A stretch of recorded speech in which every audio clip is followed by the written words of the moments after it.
Hello everyone, I am the Crime Teller and I am here to help you today. I know you use this video to fall asleep, so before that, like the video and subscribe to the channel. Also, where are you from and what time are you watching? Now get comfortable and relax. Case 1. Australia, a land known for its stunning landscapes and thriving economy, has also been home to some of the most elaborate financial crimes in history. Among them, one case stands out, a scandal so vast that it shook the financial world and left thousands in ruin. This is the story of Jonathan Jack Hollingsworth, the mastermind behind the largest financial fraud in Australian history. His name, once synonymous with success, would later become a cautionary tale of greed, deception, and the price of unchecked ambition.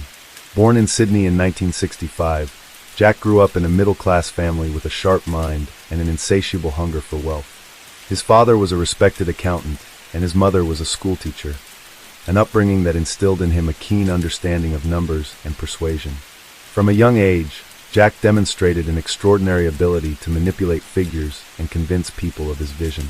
It wasn't long before he entered the world of finance, a field that would both elevate him to greatness and ultimately be his downfall. By the 1990s, Jack had built a reputation as a financial genius. He founded Hollingsworth Capital, an investment firm that promised exponential returns through innovative and risk-free strategies. His clients ranged from retirees looking to safeguard their life savings to large corporations seeking high-yield investments. The Australian media lauded him as a prodigy, comparing him to Wall Street titans. With his sharp suits, polished demeanor, and charismatic speeches, he captivated audiences and investors alike. Jack's company operated under the promise of high returns, but beneath the surface, it was nothing more than a well-disguised Ponzi scheme.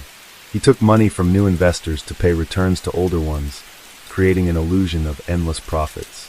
His reports were meticulously fabricated, showing incredible growth, while in reality, the firm was hemorrhaging funds. As long as new investments kept flowing, the illusion remained intact. For over a decade, Hollingsworth Capital flourished. Jack lived a life of unimaginable luxury, owning multiple waterfront properties, private jets, and even a stake in a professional sports team.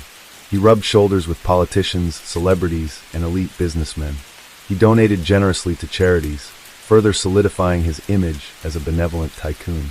But all illusions eventually crumble. In 2008, during the global financial crisis, investors began demanding withdrawals en masse. Jack struggled to keep up the charade. The influx of new investors slowed, and with no real assets backing his promises, the entire structure collapsed. Auditors uncovered glaring inconsistencies in his financial reports, and soon, regulatory authorities launched an investigation. The Australian Securities and Investments Commission, ASIC, conducted a thorough probe, and what they discovered sent shockwaves through the country.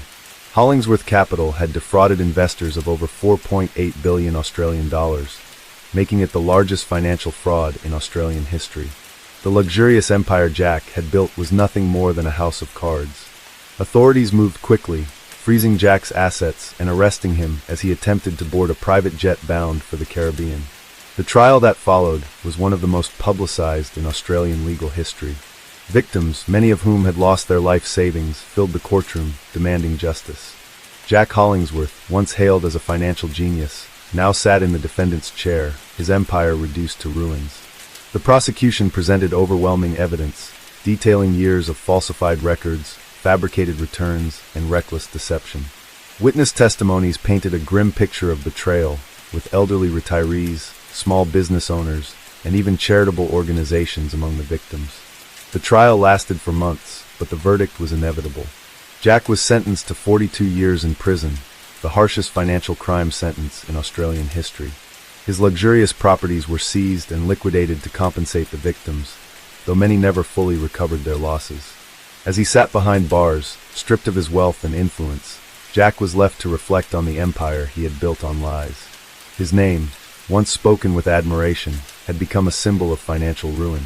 The Hollingsworth scandal served as a stark reminder of the dangers of blind trust and the consequences of unchecked greed.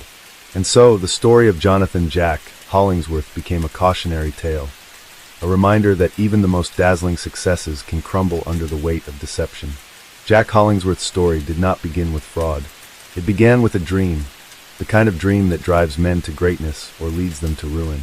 Growing up in Sydney's bustling suburbs, Jack was always a step ahead of his peers. While other children spent their time playing cricket in the streets, he was already fascinated by the world of money. His father, a meticulous accountant, often spoke about financial strategies at the dinner table, and Jack listened intently. By the time he was 13, he had memorized tax codes and balance sheets better than most professionals. At university, he was a prodigy. Studying finance at the University of Sydney, he outperformed his classmates, impressing professors with his ability to dissect complex financial models. But while others were content with learning the rules, Jack was already thinking of ways to bend them. He believed that financial success was not about following the system, but mastering it, controlling it. After graduation, he landed a job at a prestigious investment firm, working under some of Australia's most seasoned investors. It didn't take long for him to climb the corporate ladder. Clients trusted him, colleagues envied him, and executives saw him as the future of the industry. But Jack was restless. He despised taking orders and hated sharing his profits. He wanted more, not just wealth but power. So in 1994, he left the firm and founded Hollingsworth Capital. It started small, a boutique investment firm offering high-yield opportunities to exclusive clients. Jack's promise was simple: double your investment in 3 years. The claim was audacious, but his charm was irresistible. At first, he played by the rules. His initial investors saw real returns, thanks to well-placed market bets. But as word spread, more money poured in, and Jack felt the pressure to maintain his image as an unbeatable financial wizard.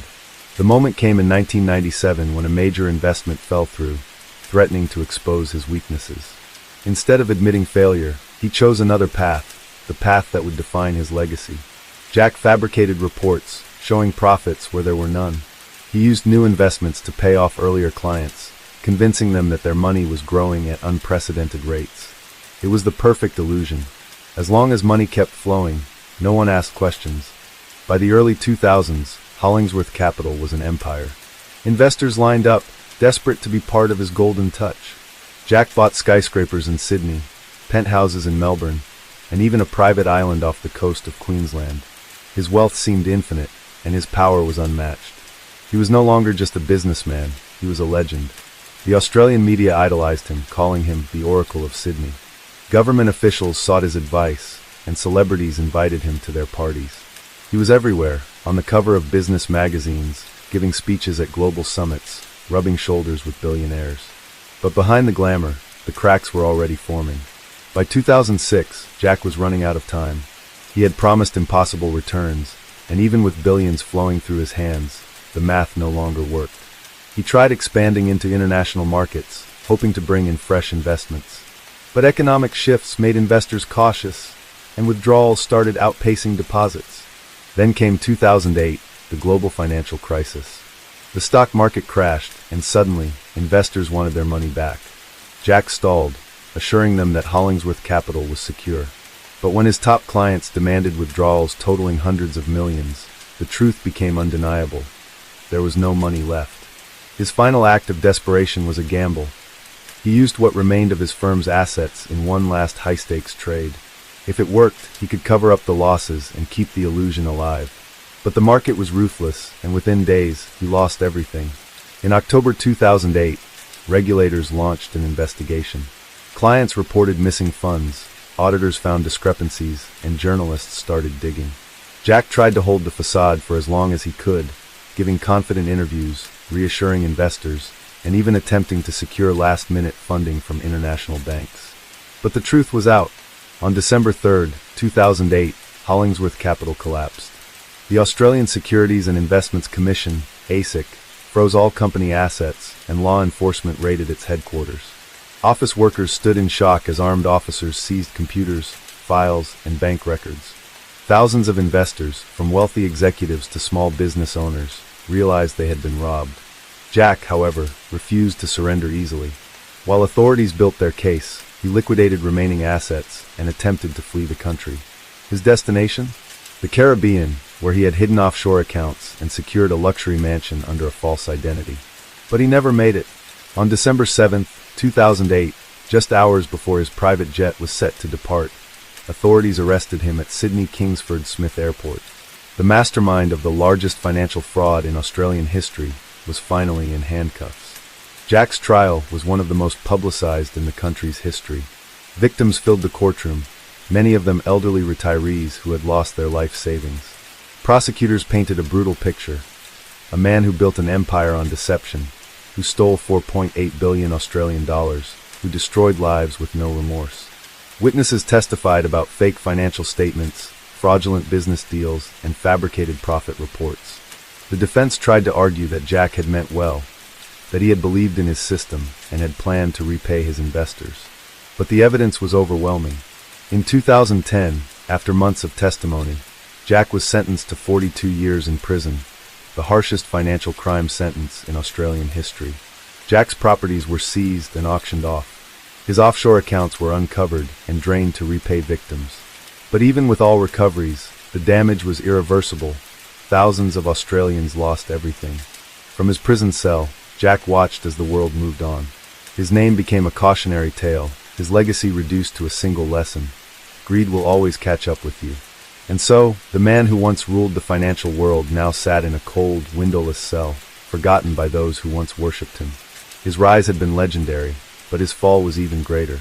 Even as Jack Hollingsworth sat in prison, staring at the gray walls that had become his new reality, the ripples of his actions continued to spread across Australia. His fraud had left a trail of devastation, one that could not be cleaned up with simple asset seizures or liquidation. It was more than just money that had been lost. It was trust. Trust in the financial system, trust in investment firms, and for many, trust in themselves. Among his victims were retirees who had entrusted their life savings into Hollingsworth Capital, believing that Jack's golden touch would secure their futures. Some had worked tirelessly for decades, only to find themselves penniless overnight. There were small business owners who had poured their earnings into Jack's promises of high returns, expecting to expand their businesses, only to face bankruptcy. There were even charitable organizations that had invested with him, hoping to use their profits to fund scholarships, medical research, and humanitarian aid. Jack had taken from them all. The media frenzy surrounding his case did not end with his sentencing. Every major news outlet in Australia, and even beyond, continued to dissect the scandal. Documentaries were produced, investigative journalists dug deeper, and public forums buzzed with debates on how someone like Jack could have gotten away with it for so long. But the most haunting consequences were the personal stories of those left in ruin. Margaret and Harold Whitmore were an elderly couple from Perth. They had saved for over 40 years, working modest jobs, dreaming of a peaceful retirement in the countryside. When they saw Jack's company advertised as one of the safest and most lucrative investment firms, they decided to entrust their entire retirement fund, 780,000 Australian dollars, to him. In the beginning, everything seemed perfect. Regular statements showed their money growing, and their financial advisor reassured them that their investments were solid. But when Hollingsworth Capital collapsed, their account was wiped out. Overnight, they had nothing. Their dream of a quiet retirement turned into a nightmare of uncertainty. They were forced to sell their home and move in with their son, a burden they never wanted to place on their family. Margaret, once full of life, became withdrawn. Harold, a proud man who had always taken care of his family, struggled with deep depression. He could not forgive himself for trusting Jack. He could not forgive Jack for what he had done. Then there was Daniel Thompson, a 35-year-old entrepreneur from Melbourne. He had built his small tech startup from the ground up, spending sleepless nights developing software and securing clients. When he was finally making steady profits, he decided to take a risk. He invested 2.4 million Australian dollars into Hollingsworth Capital, hoping to expand his business globally. That risk destroyed him. When the scandal broke, Daniel lost everything. His company went bankrupt, his employees lost their jobs, and he was left drowning in debt. His marriage collapsed under the stress, and his mental health deteriorated. The once promising businessman now lived in a one-bedroom rental, working odd jobs to survive. And what about Samantha Reeves, a single mother from Brisbane? She had been saving for her daughter's university education for years, putting away every extra dollar she could. When she heard of Jack's foolproof investment firm, she saw an opportunity to turn her modest savings into something greater. Instead, she lost it all. Her daughter, who had dreamed of studying abroad, had to settle for local schools with no scholarships. Samantha worked double shifts just to make ends meet, constantly haunted by the mistake of trusting a man who had promised security but delivered only ruin. These were just a few of the thousands of people Jack had deceived. And for every story of financial loss, there was another of shattered faith in the system. Prison was not a place for men like Jack Hollingsworth. The towering, once powerful figure who had commanded boardrooms now found himself in a world where money had no power, where charm was meaningless, and where the people around him did not care about his past successes. He was placed in Silverwater Correctional Complex, one of Australia's most secure facilities. At first, he held on to the arrogance that had once carried him so far. He walked with the air of a man who still believed he was superior, still convinced that he would find a way out. But reality settled in quickly. The guards did not treat him like a celebrity, nor did the inmates respect his past wealth. To them, he was just another fraudster, another man who had stolen from innocent people. He learned quickly that in prison, power did not come from money. It came from fear, from alliances, from survival. Jack had never known fear before. He had always been the one in control. Now, for the first time, he was truly powerless. His first year behind bars was brutal. He was beaten twice, once over a minor altercation about food, and another time by an inmate whose mother had lost everything in the Hollingsworth scandal. The second beating landed Jack in the prison infirmary for 2 weeks, during which time he barely spoke. By the third year, the world outside had moved on, but inside, Jack was just another forgotten man.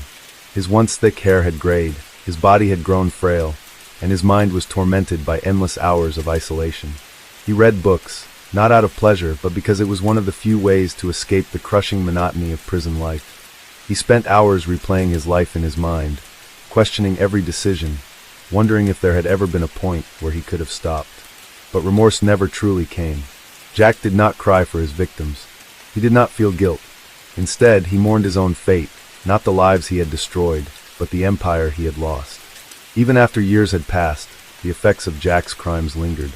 The Australian government was forced to tighten financial regulations, implementing stricter oversight on investment firms.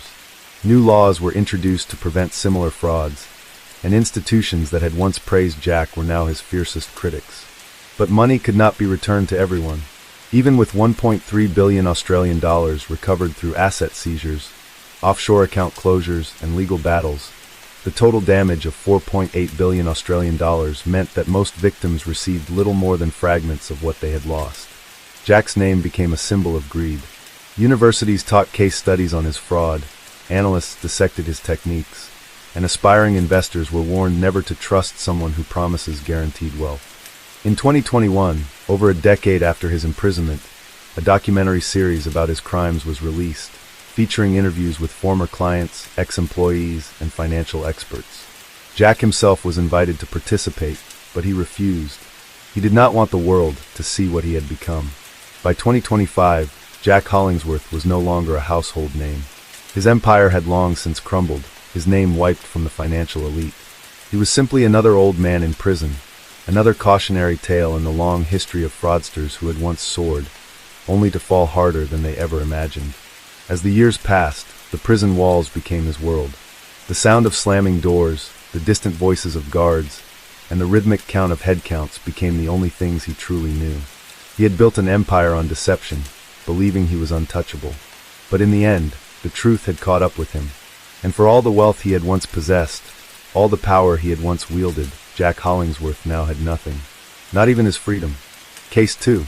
In the heart of Sydney's financial district, where skyscrapers gleamed under the golden Australian sun, a man named Michael Thornton built an empire that would one day collapse like a house of cards. He was not a politician, not a tech visionary, not a generational billionaire. He was an illusionist, not with tricks and smoke, but with numbers, promises, and a persona that radiated trust. Born in 1968, Michael grew up in a middle-class family in Melbourne. His father was a banker, his mother a schoolteacher. From an early age, he was fascinated by wealth, not just having it, but controlling it. He envied those who sat in corner offices, those who dictated the flow of money. And by the time he was 21, he had already started his first company, a small financial consultancy that promised high-yield investments to private clients. By 1999, Michael was a household name in Australia's finance industry. His company, Thornton Global Investments, was hailed as a revolutionary firm that could turn anyone into a millionaire. He appeared on television, was invited to speak at economic summits, and mingled with the elite of Australia's corporate world. People believed in him. But behind the glass walls of his high-rise office, behind the tailored suits and the charm that made investors feel safe, Michael was constructing one of the largest financial frauds in Australian history. Thornton Global Investments was never what it claimed to be. From the very beginning, Michael had no intention of running a legitimate business. He knew how people thought. They wanted wealth without risk, success without effort, and he provided that illusion perfectly. Instead of investing his clients' money into real assets, stocks, or ventures, Michael redirected the funds to personal accounts, offshore shell companies, and extravagant luxuries that masked his true intentions. The system he built was nothing more than a Ponzi scheme, where early investors were paid using the deposits of newer ones. As long as more people joined, the illusion of profitability remained intact. By 2005, Thornton Global Investments managed over $7 billion Australian dollars in assets, with clients ranging from small-time investors to major Australian pension funds, government entities, and multinational corporations. But Michael wasn't satisfied. He wanted more. More power. More money. More control. His ambition would be his downfall. Michael Thornton's rise to power was meteoric, but it was not without suspicion. Some financial analysts had questioned how his firm, Thornton Global Investments, managed to promise such high returns with seemingly no losses. But Michael was always 2 steps ahead. He understood perception better than anyone. Instead of ignoring the skeptics, he embraced them. He conducted interviews where he dismissed concerns as jealousy from traditional bankers who couldn't keep up with innovation.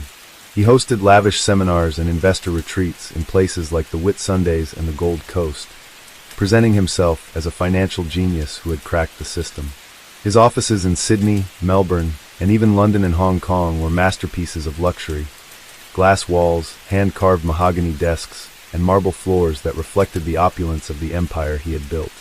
Investors walking into Thornton Global Investments were greeted with an orchestrated display of wealth and stability. Employees were trained to speak in a manner that reassured clients, while fake reports and falsified stock portfolios created an illusion of unstoppable financial growth. But behind the scenes, cracks were beginning to form. By 2007, Michael had nearly 40,000 investors across Australia, New Zealand, and parts of Asia. Some of these were retirees, entrusting their life savings to Thornton Global Investments. Others were institutional investors, including government funds and major banks. As the number of investors grew, so did the pressure to keep up appearances. The money coming in had to be cycled efficiently. Early investors needed to be paid handsomely, so they could promote the firm through word of mouth, attracting even more people into the scheme. The key to a Ponzi scheme's survival was confidence, and Michael had mastered the art of maintaining it. But 2008 changed everything. The global financial crisis hit like an earthquake. Stocks plummeted, and banks began tightening their lending policies. Investors across the world panicked, withdrawing funds wherever they could. Thornton Global Investments, which had no real financial backing, was at risk of exposure. For the first time, Michael felt fear. He had been so confident, so assured of his control over the system, that he never planned for a scenario where people would start demanding their money back all at once. Calls started flooding his office. Some of his biggest investors, corporate executives, hedge funds, and government pension authorities, began asking questions he couldn't answer. Michael doubled down on the lie. He faked reports showing that Thornton Global Investments was actually thriving despite the market collapse. He reassured clients in emails and press conferences, claiming that his company's strategy was based on alternative asset investments that shielded it from market turbulence.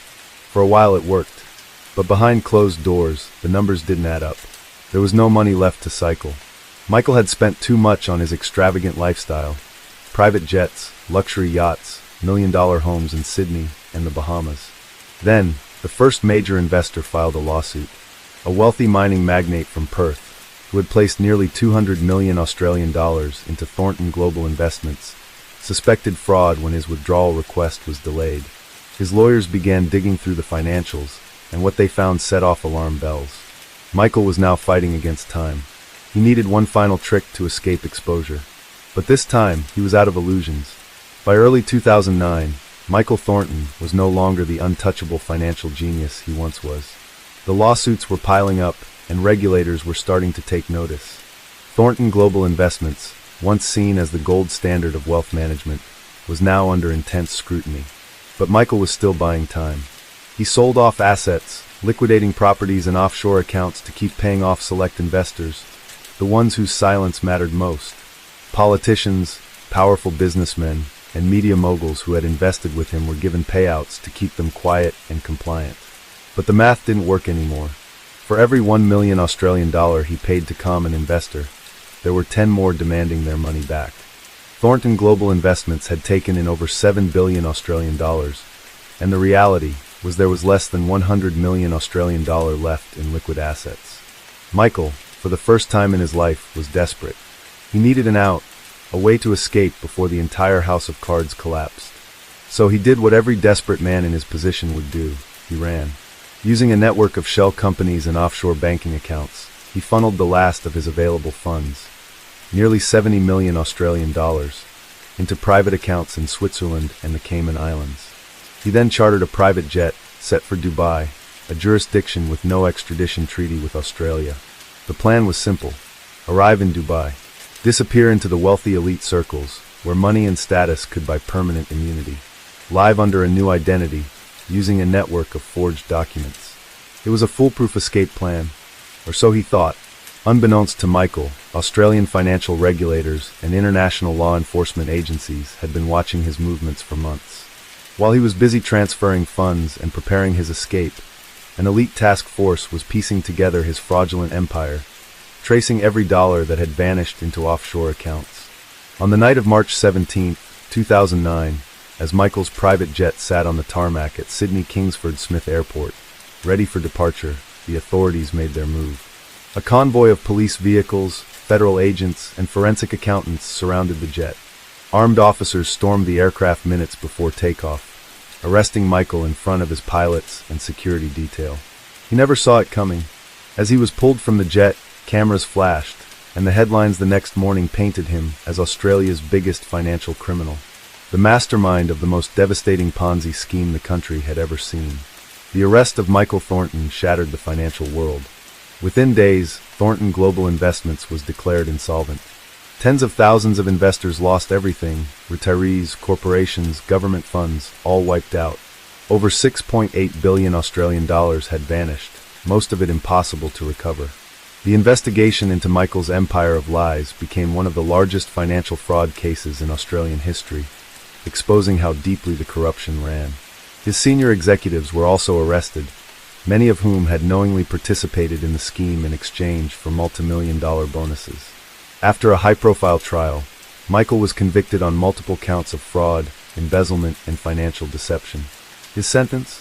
165 years in prison, the harshest financial crime sentence in Australian legal history. The media called it the fall of the phantom financier, a cautionary tale of greed, deception, and ultimate downfall. But for the thousands of lives ruined, no prison sentence could undo the damage. The money was gone, and so was the trust. Michael Thornton sat in a cold, dimly lit interrogation room, the weight of his crimes finally pressing down on him.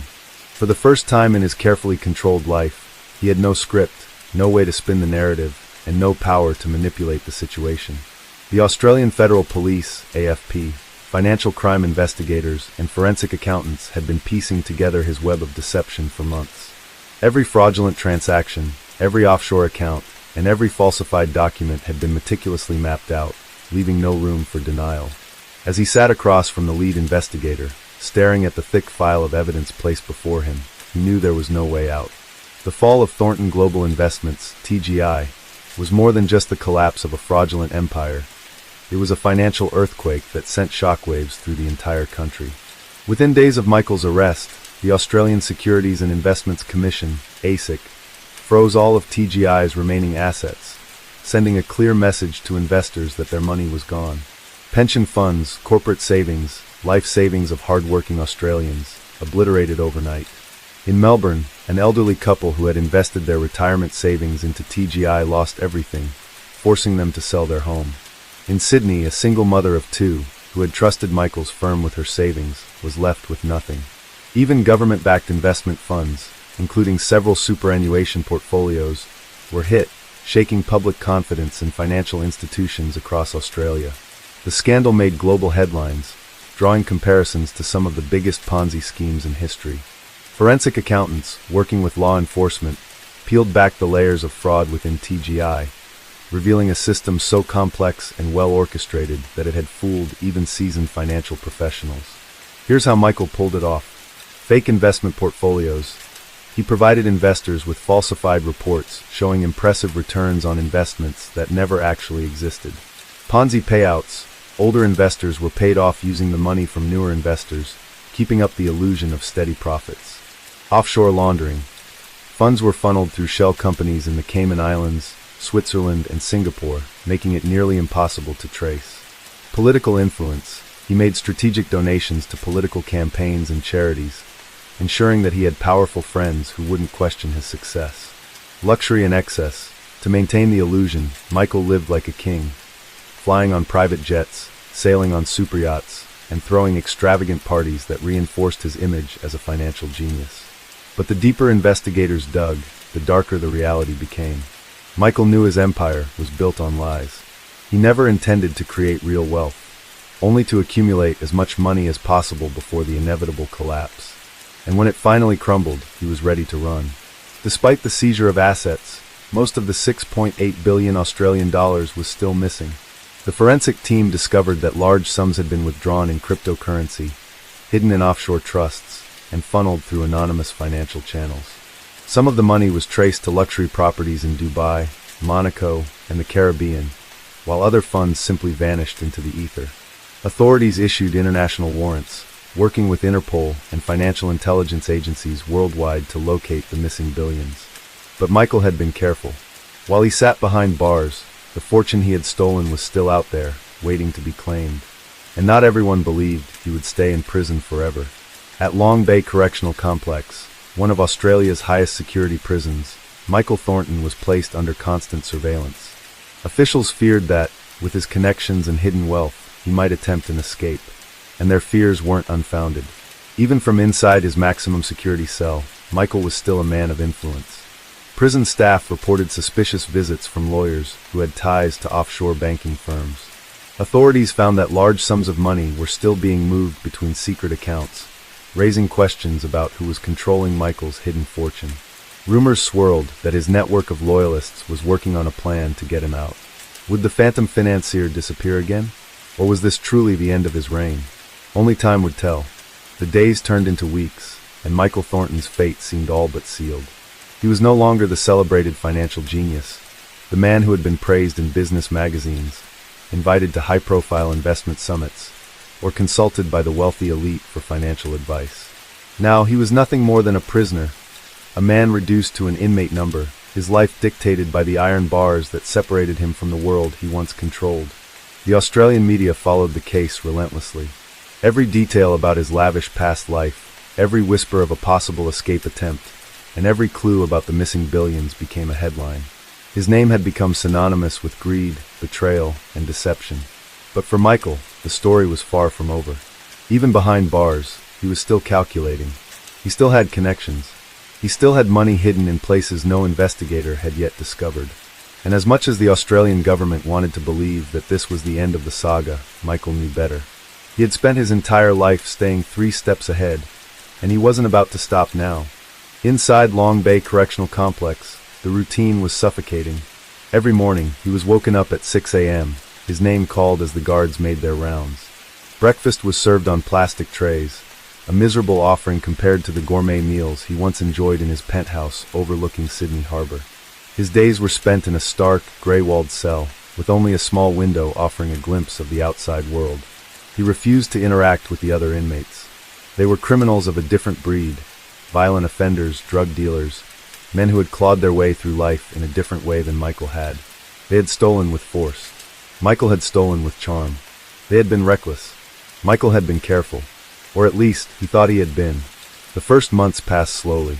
He was questioned repeatedly by authorities, but he never broke. He denied knowing where the missing money was. He insisted that he had no offshore accounts that hadn't already been found. He played the role of the wrong businessman, the man who had only ever tried to help people, who had made some bad decisions but never intended to hurt anyone. Of course, no one believed him, but they also couldn't find the money.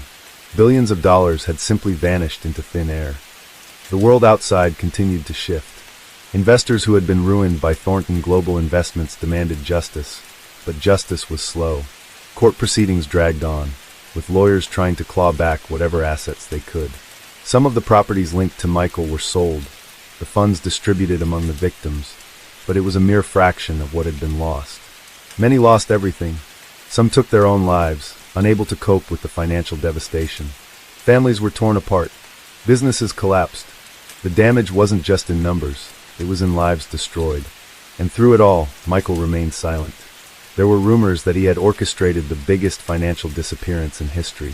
That even as he sat behind bars, someone, perhaps an associate, perhaps a trusted financial expert, was still moving money on his behalf. Law enforcement officials monitored every call he made, tracked every visitor, scrutinized every legal document sent to him.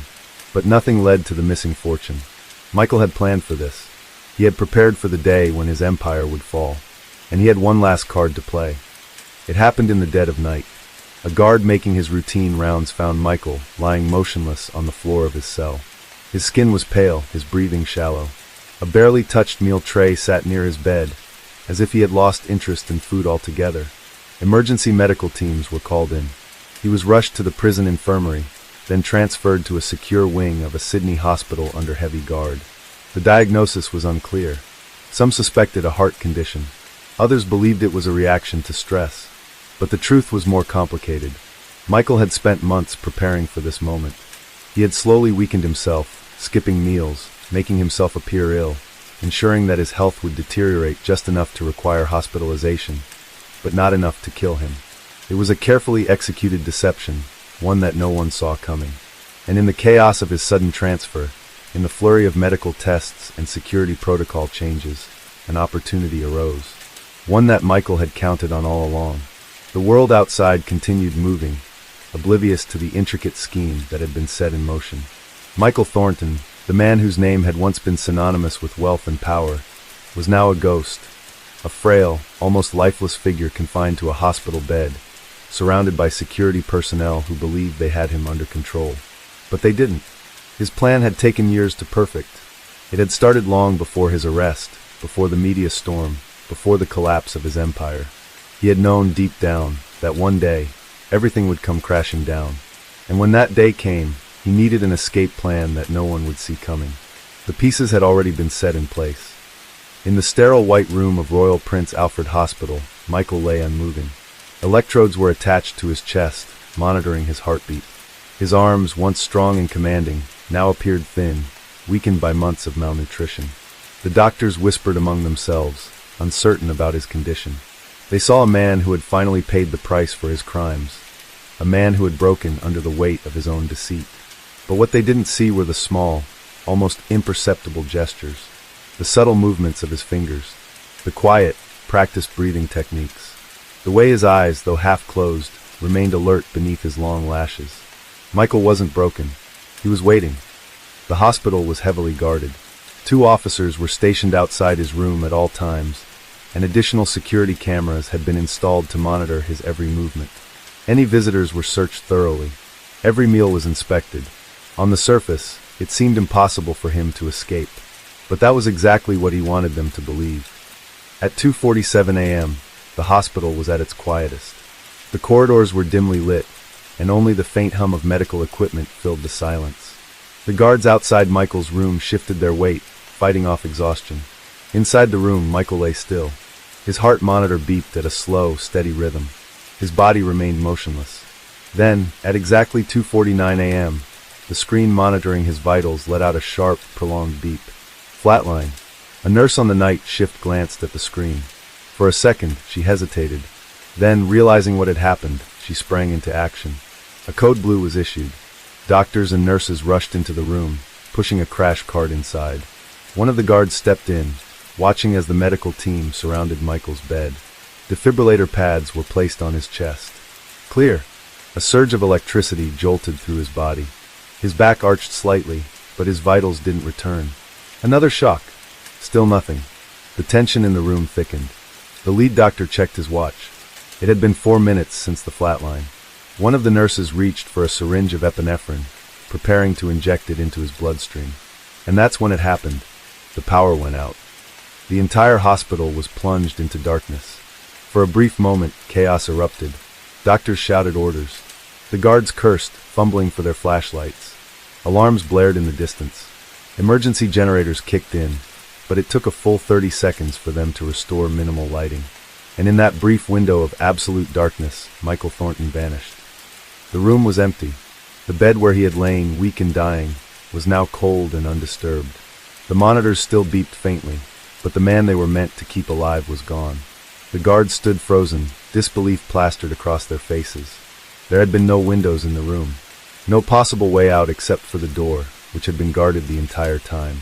Yet Michael had disappeared. Panic spread through the hospital like wildfire. Security teams scoured every hallway, checking stairwells and restricted areas. Roadblocks were set up within minutes, with law enforcement officers flooding the surrounding streets. News outlets broke the story before dawn. The headlines were merciless. Australia's most notorious fraudster has escaped. Michael Thornton vanishes from maximum security hospital. A billionaire's final trick. How did he do it? Theories circulated rapidly.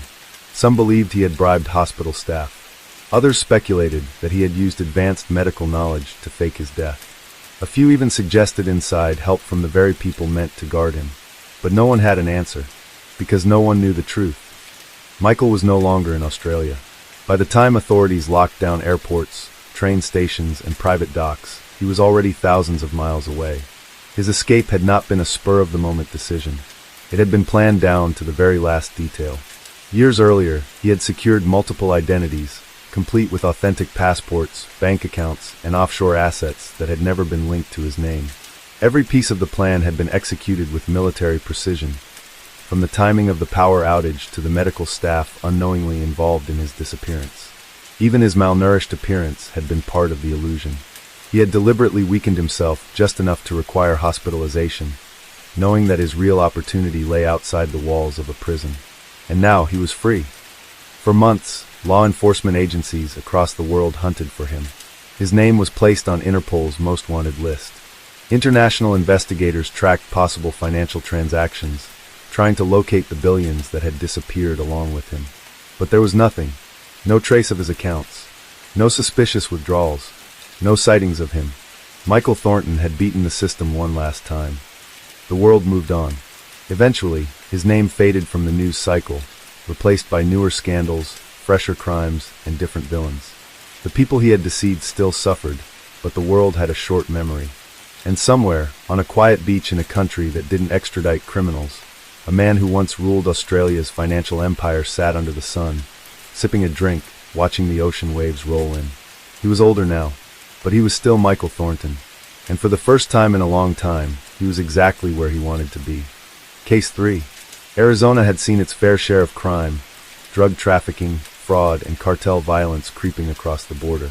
But nothing could have prepared the state for what unfolded in the summer of 1998. It was a crime so well orchestrated, so audacious, that even the most hardened investigators were left speechless. At the heart of it all was Danny Calloway, a man whose name would soon become synonymous with the biggest criminal operation Arizona had ever witnessed. Danny Calloway wasn't a name that had once carried weight. He wasn't a cartel leader, a corrupt politician, or even a career criminal. At least, not in the way most people imagined. He was a businessman, or at least he had pretended to be. In his early 40s, he had an unremarkable appearance, tall but not intimidating, his dark brown hair slicked back, and an ever-present smirk that made people uneasy. Danny had started small, running used car dealerships across Phoenix. On the surface, it was a legitimate business. But beneath the shiny exteriors of the cars he sold were layered deceptions, rolled-back odometers, stolen vehicles with new VINs, fraudulent loan applications. For most men, that level of crime would have been enough. But for Danny, it was just the beginning. By the mid-90s, he had expanded beyond cars. He built a network of underground businesses, reaching into money laundering, identity theft, and large-scale embezzlement. His operations spread like wildfire, infecting banks, real estate agencies, and even casinos. He had people inside law enforcement on his payroll, judges who owed him favors, and business partners too scared to back out. Danny had created something far more sophisticated than a simple fraud scheme. He had built an empire, and for years it thrived. But in 1998, his ambition outgrew his control. That was the year he attempted the most daring financial crime in Arizona's history. And it was also the year everything unraveled. It started with a single bank. Desert Valley Federal Credit Union wasn't a massive institution. It didn't have the security of Wall Street firms or the deep financial reserves of global corporations. But it had something else, a weakness that Danny had spent years studying. The bank was a key player in Arizona's mortgage lending market, processing thousands of loans each year. Danny had spent the past 2 years infiltrating its system, placing insiders within its staff, forging records, and creating an intricate web of fake businesses that funneled money through its accounts. Then, in June 1998, he made his move. A massive cyber intrusion was launched against Desert Valley's digital infrastructure. Though cybersecurity wasn't as advanced as it is today, banks still had protective measures in place. But Danny had inside access. He had codes, credentials, and direct access to accounts that allowed him to manipulate transactions without immediate detection. Within a matter of hours, an estimated $320 million had been rerouted through shell companies, offshore accounts, and private holdings. It was the largest financial crime in Arizona's history, one of the largest in the entire country. But unlike previous heists, this wasn't just a single fraudulent withdrawal. Danny had created an illusion, fabricating records, altering mortgage documents, and erasing digital footprints in ways that confused even federal investigators. For 3 weeks, no one realized the money was missing. Then, on July 5, 1998, the first red flag appeared.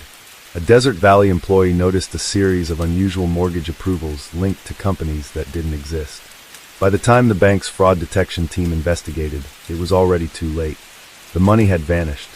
Danny Calloway, the mastermind, was nowhere to be found. For weeks, investigators scrambled to make sense of the financial catastrophe unfolding at Desert Valley Federal Credit Union. What had initially seemed like an isolated case of mortgage fraud soon revealed itself to be something far more catastrophic. A vast, interconnected network of false transactions, fabricated loan approvals, and disappearing funds that left no immediate trace. It wasn't just one fraud, it was dozens layered on top of each other, woven into the very infrastructure of the bank's operations. By mid-July 1998, $320 million had been siphoned away into accounts that had since gone dark. Shell corporations that had appeared legitimate just weeks before were suddenly non-existent.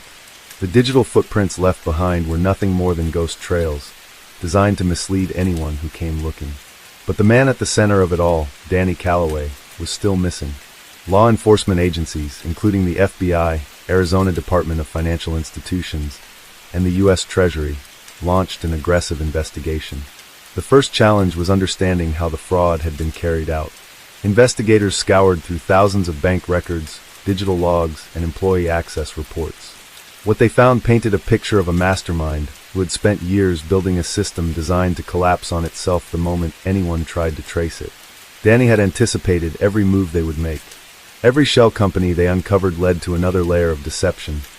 Bank accounts that had been closed before the fraud was detected, assets liquidated weeks before the scheme unraveled, and corporate identities tied to stolen social security numbers from unsuspecting citizens. And yet, there were cracks in the illusion. A deeper analysis of the bank's security logs revealed that certain transactions had originated from within Arizona. While most of the fraudulent transfers led to international accounts in Switzerland, the Cayman Islands, and Hong Kong, there were smaller transfers, tens of thousands of dollars, being funneled into local bank accounts. It was a strange inconsistency. If Danny had intended to disappear completely, why leave behind any trail at all?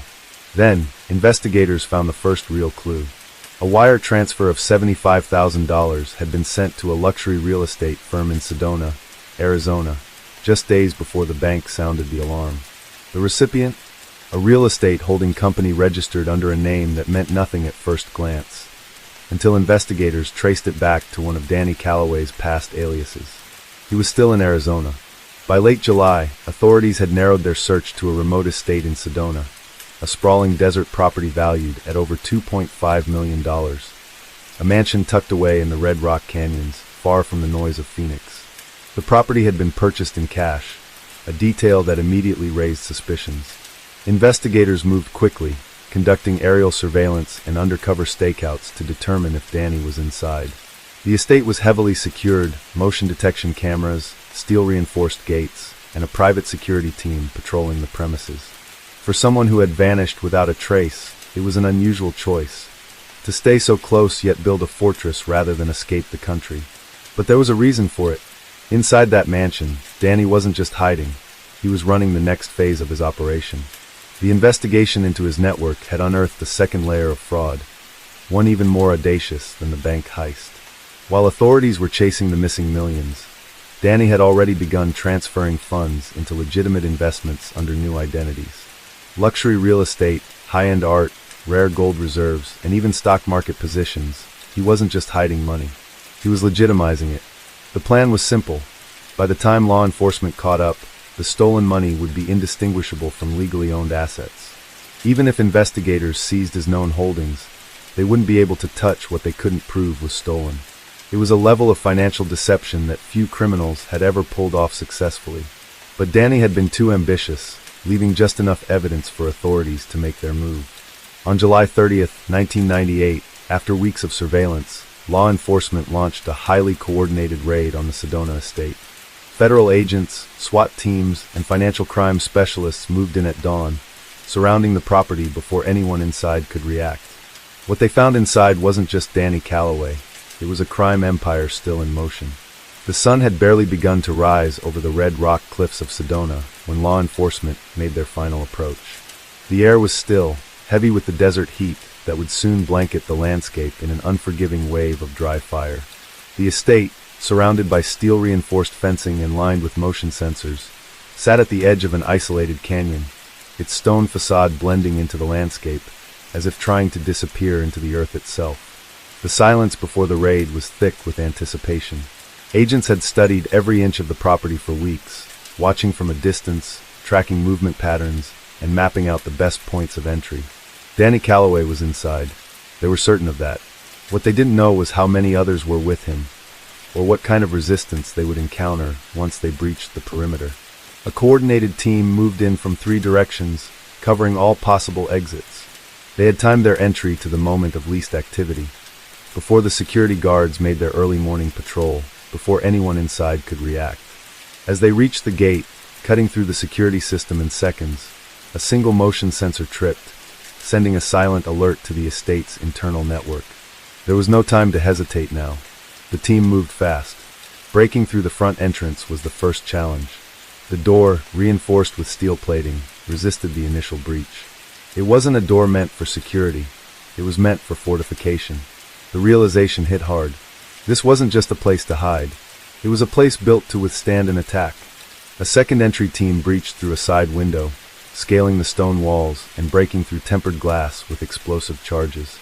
As they entered, the eerie glow of LED screens lit up a control room in the heart of the house, a nerve center of financial transactions, encrypted communications, and live surveillance feeds of the estate and beyond. Danny Calloway's operation had never stopped. Agents flooded the halls, moving from room to room, clearing spaces methodically. In one office, stacks of burner phones and passports with different identities were neatly organized, each carefully crafted for an escape that had never come. In another, hard drives hummed quietly, their encrypted contents containing the key to hundreds of fraudulent transactions, layered under the identities of unsuspecting victims. The walls of the mansion weren't just lined with expensive art and luxury furniture, they were filled with secrets. At the end of a long corridor, past a locked security door requiring biometric access, they found the man himself. Danny Calloway sat in a leather chair in what appeared to be a private study, a glass of whiskey untouched on the table beside him. He did not move. He did not reach for a weapon. He simply watched as agents stormed in, as if he had been expecting them all along. It was only when they secured him, locking the cuffs around his wrists, that the weight of what they had uncovered truly settled in. Danny Calloway had built something far more dangerous than a simple financial fraud scheme. He had created an empire, one that didn't need him to function anymore. Even as they dragged him from the house, servers in the next room still processed transactions. Accounts were still shifting. Money was still moving. The machine had been set in motion long before this day, and it would take far more than one arrest to stop it. Danny Calloway barely flinched as he was escorted through the grand entrance of his secluded mansion, the weight of his empire still looming behind him. The federal agents around him moved with precision, sweeping every room, confiscating files, dismantling computer systems. Yet, something in his expression remained disturbingly calm. It was as if he knew something they didn't, as if the collapse of his personal kingdom was merely a chapter in a story he had already planned. Outside, the Arizona heat was beginning to creep over the horizon, casting long shadows across the desert floor. The convoy of black SUVs lined the gravel driveway, engines humming softly, waiting to transport Calloway to a federal holding facility.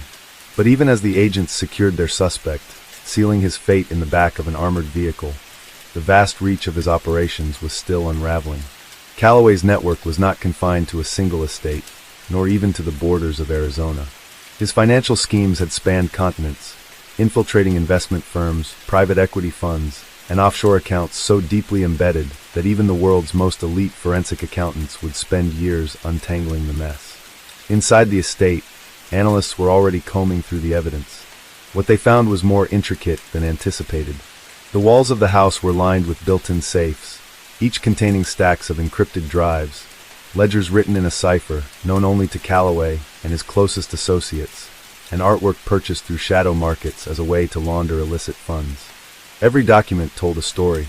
A stolen identity here, a shell corporation there. Money that had moved between dummy accounts in the Caribbean, Europe, and Southeast Asia. Payments funneled through seemingly legitimate businesses. Real estate firms, consulting companies, even charities, each existing only to absorb, disguise, and redistribute billions of dollars. What stunned investigators the most was the extent of Calloway's predictive control. He had anticipated this moment long before it arrived. In the months leading up to his arrest, he had already begun liquidating assets, shifting them into untraceable digital currencies, transferring control of his holdings to faceless entities that existed solely in encrypted databases. The estate was merely a front, a stage. The true extent of Calloway's reach extended into realms that law enforcement was only beginning to understand. By the time the final agents left the mansion, the sun had fully risen over the Arizona desert. Calloway, now locked away in a high-security detention center, sat motionless in an interrogation room, refusing to utter a single word. He had built an empire that did not need him to function, and he knew that no prison could truly contain what he had created. Even as law enforcement celebrated their capture, somewhere across the world, transactions continued. Money flowed. Accounts shifted. The system endured. The desert air clung to the convoy as it pulled away from the estate, kicking up a cloud of dust that billowed in the early morning light. The black SUVs, armored and equipped with reinforced security systems, moved like silent phantoms along the winding roads leading away from Calloway's secluded kingdom. Inside one of them, Calloway sat motionless, his wrists bound in steel, his eyes fixed on the horizon. To any observer, he looked defeated, his grand empire dismantled, his fortune seized, his freedom stripped away. But there was no desperation in his posture, no panic in his expression. He had been playing this game long before the authorities ever knew his name, and he understood one fundamental truth. Power was not in the hands of those who held the keys. It was in the hands of those who controlled information. Back at the estate, the forensic teams continued their work. Every hard drive, every encrypted document, every seemingly meaningless scrap of paper was being cataloged and analyzed. The operation had been designed to crush Calloway's empire, to dismantle every piece of his network and ensure that no trace of his financial schemes remained active. But even as the agents worked tirelessly, shifting through layers of false identities, offshore accounts, and private ledgers, they failed to realize one critical flaw in their approach. The true infrastructure of Calloway's empire did not exist in physical form. It had never been about the mansion, the offices, or the assets in his name.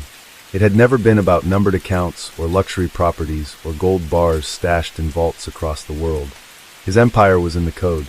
While authorities focused on seizing tangible assets, they overlooked the invisible architecture that Calloway had built over decades. A decentralized network of shell companies and anonymous investors, all wired into an intricate web of financial transactions that continued without human intervention. Smart contracts had been executed months ago, ensuring that funds would continue to move, assets would be liquidated, and businesses would remain operational, even if Calloway himself were removed from the equation.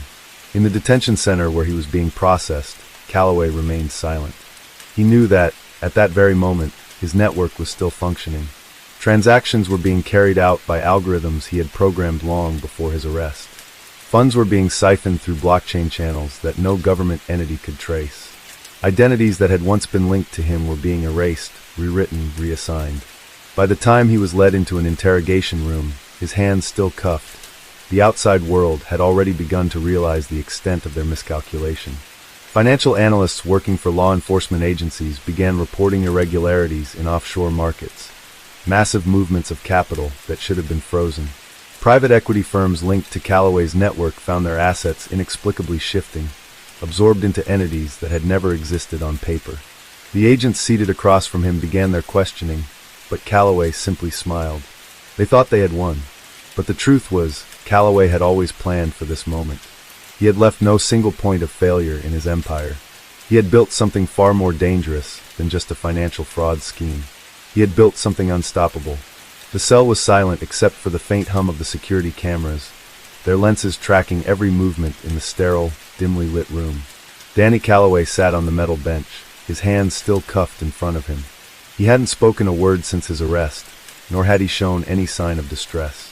The walls around him were thick concrete, reinforced to contain even the most dangerous of criminals. But Callaway wasn't like the others held in this facility. He didn't need weapons, brute strength, or gang affiliations to wield power. His influence extended beyond walls, beyond borders, beyond anything that could be locked away. The authorities believed they had dismantled his empire. They believed they had traced every fraudulent transaction, seized every offshore account, and shut down every company tied to his schemes. But in truth, they had only captured a shadow, a ghostly remnant of something far bigger, far more insidious, something that had been designed to survive without him. While Callaway remained motionless in his cell, the world outside continued to turn. And in that world, something strange was beginning to happen. The first signs were subtle. At a prestigious investment firm in London, an executive stared at his computer screen, watching in disbelief as millions of dollars vanished from an account that had been frozen by international authorities. No withdrawals had been authorized, and yet the money had moved, transferred through an encrypted channel to a destination unknown. Thousands of miles away, in Hong Kong, a corporate lawyer representing one of Callaway's former holding companies received an unexpected notification. The ownership records of the firm had changed. New directors had been appointed, their identities hidden behind layers of anonymous registrations. The firm had been blacklisted, its assets scheduled for seizure. And yet, before authorities could act, the company had already liquidated its real estate holdings and funneled the profits into cryptocurrency wallets that disappeared as quickly as they were created. In New York, a federal investigator working on the case began to notice inconsistencies in the digital records collected from Callaway's estate. Files that had once contained damning evidence of fraud were missing. Entire directories had been wiped remotely. The data had not been stolen or hacked. It had simply ceased to exist, erased by an automated protocol buried within the system. Law enforcement agencies scrambled to contain the chaos, but the more they tried to regain control, the more elusive Callaway's network became. Every attempt to freeze a bank account was met with a new set of transactions, each moving money faster than governments could react. The labyrinth of companies, trusts, and investment funds continued to shift ownership, cycling through jurisdictions that would take years to investigate. And as all of this unfolded, Callaway sat in his cell, staring at the blank wall, waiting. The facility housing him was among the most secure in the country. No internet access, no outside communication, no way for prisoners to send or receive messages. Yet, somehow, he knew what was happening. He didn't need access to his systems. He didn't need to issue commands. Everything had already been set in motion, scripted into the very fabric of the network he had built. The guards outside his cell whispered among themselves, exchanging rumors of the financial chaos erupting worldwide. None of them could understand how a single man, locked away, could still wield such power. Some of them wondered if they had arrested him at all, or if they had merely captured a decoy, a sacrifice he had willingly made while the real Callaway remained hidden in the digital ether. Days passed, and the situation worsened. A major government database in Washington, D.C. suffered a catastrophic failure, its servers overloaded by a surge of encrypted transactions that should not have been possible. In Switzerland, an offshore bank tied to Callaway's financial empire collapsed overnight. Its reserves drained through a series of transactions that regulators could neither explain nor reverse. There was no end to it. Every time the authorities thought they had reached the bottom of Callaway's scheme, they discovered a deeper layer, a new deception, a fresh misdirection. The system was fighting back. By the time the FBI realized the full extent of what was happening, it was too late. Calloway's network had evolved beyond fraud. It had become self-sustaining. It had become alive. And Calloway, the man they had so proudly arrested, was no longer necessary for it to continue. Somewhere in the world, in a place no law enforcement agency would ever reach, the final phase of his plan had begun. A new identity, a new system, an empire reborn. And this time, no one would see him coming. Case 4. The sun hung low over the vast, arid landscape of New Mexico, casting long shadows over the desolate highways that stretched endlessly into the horizon. In the distance, a dust storm was beginning to form, its swirling tendrils creeping toward the city of Albuquerque. The land, once home to ancient civilizations and rich with cultural history, had become the stage for one of the most intricate and devastating criminal operations in American history. At the center of it all was Victor Salazar, a name that would be etched into the records of law enforcement for years to come. Salazar was a man of contradictions. To those who met him in passing, he was a quiet, unassuming businessman, dressed in tailored suits, moving effortlessly through elite social circles, known for his contributions to the community. He owned several legitimate enterprises, a chain of high-end car dealerships, a handful of luxury real estate developments, and a private security firm that provided protection to some of the wealthiest individuals in the Southwest. But behind the polished facade was something far darker. Salazar had built his empire not on hard work or business acumen, but on violence, deception, and control. Beneath the surface of his legitimate holdings was a sprawling network of organized crime, one that spanned across state lines, operating with a level of sophistication that made it nearly invisible. He was not just a criminal. He was an architect of corruption, weaving together layers of shell companies, offshore accounts, and front businesses that made it nearly impossible to trace any illicit activity back to him. For over a decade, Salazar's organization had quietly infiltrated nearly every aspect of New Mexico's economy. It started small, drug distribution, smuggling routes, and money laundering. But as the years passed, his operations became more complex, more deeply embedded within the state's infrastructure. One of his most lucrative ventures was construction fraud. Large-scale development projects, bridges, highways, government buildings, were awarded to his companies through rigged bidding processes. The money flowed freely, millions at a time, disappearing into subcontractors that didn't exist, invoices that were falsified, and accounts that had no traceable owners. Public funds were drained, and in return, the projects either remained unfinished or were built with substandard materials, putting thousands of lives at risk. Yet, despite the growing suspicions of federal investigators, Salazar remained untouchable. He had bought silence at every level of government, police departments, state officials, even members of the judiciary. Whispers of his influence echoed through political circles, but no one dared to challenge him. Witnesses disappeared. Evidence vanished. Those who tried to stand in his way found themselves either financially ruined or buried in the desert. But the true horror of his operation lay beneath the surface, in the tunnels. Unbeknownst to the public, beneath the very streets of Albuquerque, a labyrinth of tunnels stretched for miles, built under the guise of underground infrastructure projects. While some sections housed illicit drug operations, others served a far more sinister purpose. These tunnels were used for human trafficking, a well-oiled machine that smuggled people across borders, feeding into a network that reached as far as Los Angeles, Chicago, and New York. Victims, many of them desperate immigrants seeking a better life, were lured in with promises of work and shelter. Instead, they were stripped of their identities, their movements controlled, their lives reduced to commodities to be traded. Some were forced into labor, others into industries too grim to name. Salazar did not see people, he saw profit. And in the underworld he had created, profit was everything. For years, law enforcement struggled to find anything substantial that could bring him down. His name rarely appeared on any official documents. He never handled the transactions himself. Those who worked for him only knew fragments of the operation, never the full picture. He had designed it that way, layers upon layers of deception, ensuring that even if one piece fell, the entire structure wouldn't collapse. But all empires, no matter how meticulously built, eventually begin to crack. The first fissure appeared in the form of a disgruntled accountant, a man named Daniel Ortega, who had been working behind the scenes for years, moving money through the various channels of Salazar's operation.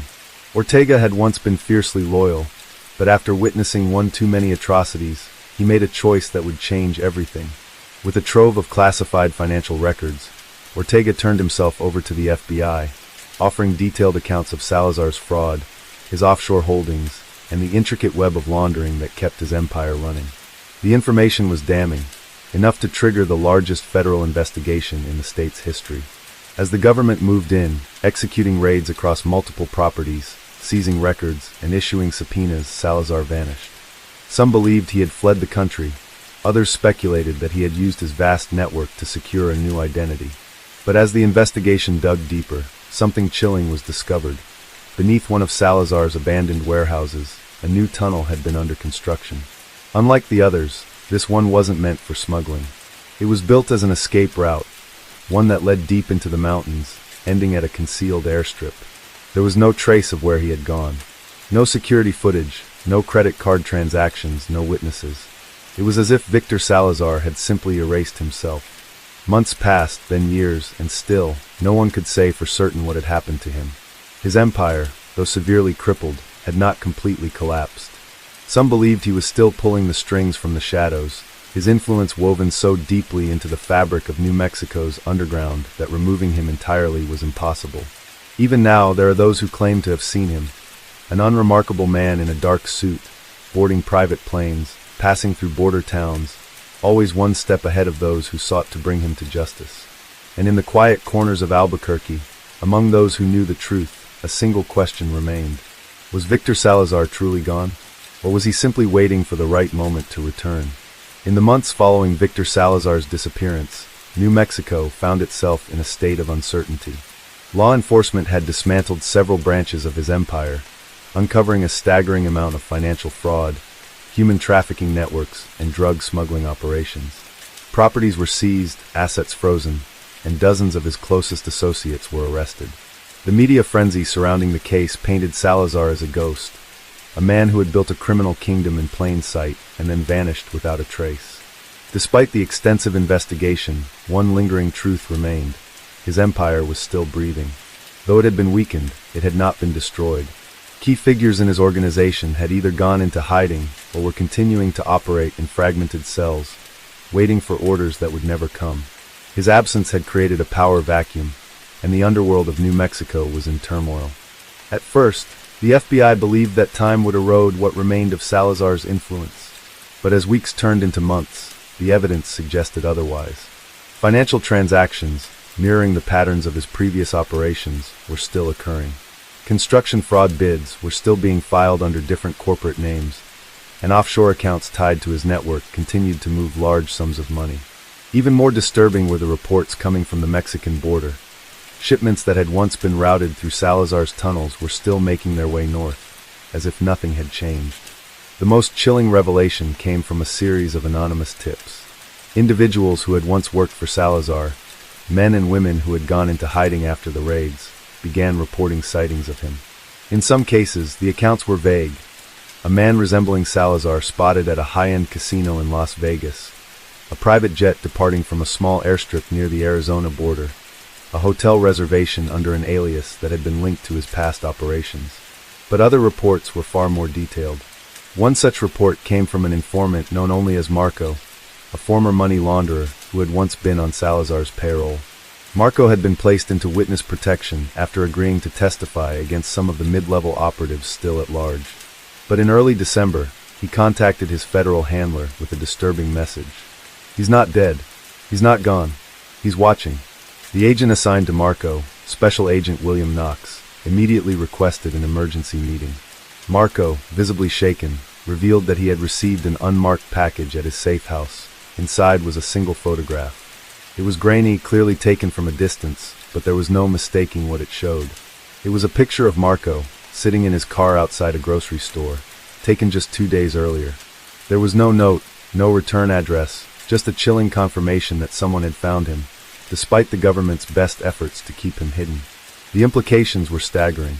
If Salazar was indeed still orchestrating operations from the shadows, it meant he had not only evaded capture, but had also kept his network intact. The FBI's best theory was that, prior to his disappearance, He had prepared an escape plan so meticulously that even the highest levels of law enforcement were unable to track him.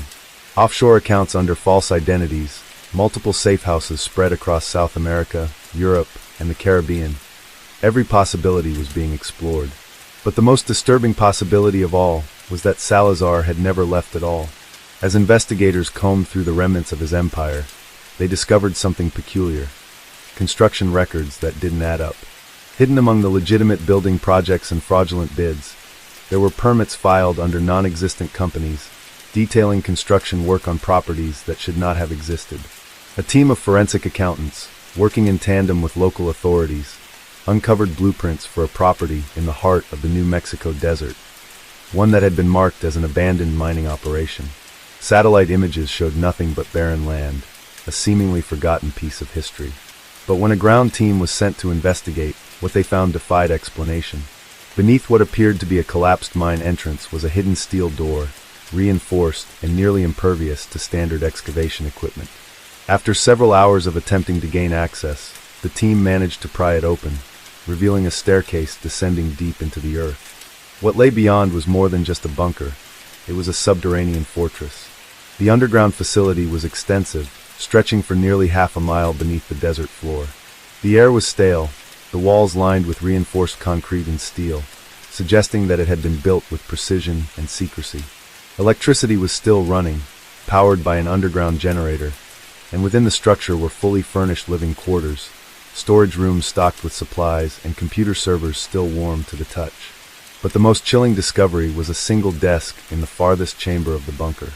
On it sat a laptop, still open, its screen displaying a live feed from surveillance cameras positioned around New Mexico. The feeds showed government buildings, police stations, and even the homes of federal agents working the case. And in the middle of it all, a single envelope addressed to the FBI. Inside was a note, written in Salazar's own handwriting. "You think you buried me. You only buried the past. The future belongs to those who understand the game." There was no sign of Salazar himself, no fingerprints left behind, nothing to indicate when he had last been there. But the message was clear. He was still out there, and he was still in control. In the weeks following the discovery of Salazar's underground compound, the FBI intensified its efforts to track him down. Every known alias, offshore account, and potential safe house was re-examined. Surveillance was increased at every major port, airport, and private airstrip across the southwestern United States. The agency's best profilers were brought in to analyze Salazar's mindset, piecing together what his next move might be. But despite their best efforts, Salazar remained a ghost, always one step ahead. What troubled investigators the most wasn't just the fact that he had disappeared. It was the evidence that he had never truly left. His empire, though fractured, was still breathing, adapting in ways that law enforcement had not anticipated. Financial records showed that millions of dollars were still moving through shell corporations linked to his former business empire, funneled through accounts in countries with strict banking secrecy laws. The tunnels near the Mexican border, once thought to be shut down, were found to be operational again, with drug shipments moving north and disappearing into the vast expanse of the United States. It was almost as if Salazar had anticipated every move the authorities would make, as if he had planned for his own disappearance long before they had even begun to close in on him. Then something even more chilling happened. On a cold January morning, just as the FBI was finalizing a report on the discovery of Salazar's underground compound, a package arrived at the Albuquerque field office. It bore no return address, no identifying marks of any kind. Inside was a single USB drive, along with a handwritten note in the same elegant script as before. "You still don't understand the game, but you will." The contents of the USB drive were even more disturbing than the note itself. When plugged into an isolated forensic computer, the drive revealed a series of encrypted files. After hours of decryption, the contents finally came to light: detailed surveillance footage, documents, and blueprints for locations across New Mexico, Arizona, and Texas. But the real shock came when agents discovered a folder labeled Watch List. Inside were dossiers on dozens of individuals, including law enforcement officials, judges, and even politicians who had been involved in the investigation against Salazar. Each file contained detailed personal information, including addresses, schedules, the names of family members, and even photographs taken from close range. The message was unmistakable. Salazar wasn't just hiding. He was watching. The realization sent a shockwave through the entire investigation. The FBI had believed they were the hunters, closing in on a fugitive desperate to stay ahead. Instead, they now understood the horrifying truth. Salazar had been the one hunting them all along. This revelation changed everything. Security measures were immediately increased. Judges and prosecutors involved in the case were given federal protection, and undercover teams were assigned to watch over the families of key agents. But despite these precautions, an uneasy tension hung in the air. Salazar's warning had been clear. He wasn't finished yet. As the months passed, strange occurrences began to take place across New Mexico. First, a series of mysterious break-ins were reported, targeting government buildings, high-profile law firms, and financial institutions tied to the case. No money was stolen, no files were taken. But in each instance, a single item was always missing: a hard drive, a USB stick, or a physical document containing sensitive information related to Salazar's empire.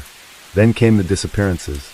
Several low-level operatives who had once worked for Salazar, individuals who had agreed to cooperate with authorities in exchange for reduced sentences, vanished without a trace.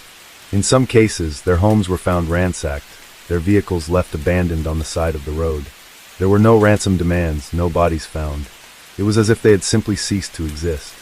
Then, on a quiet night in March, something happened that sent the entire case into chaos. A judge presiding over the trial of one of Salazar's associates was found dead in his home. The official cause of death was initially ruled a heart attack. But when forensic investigators took a closer look, they discovered something that changed everything. A small puncture wound at the base of the judge's neck. Toxicology reports later confirmed the presence of a rare neurotoxin, one so difficult to detect that it had only been identified in a handful of cases worldwide. This wasn't an accident. It was an execution. The killing sent a wave of fear through every agency involved in the case.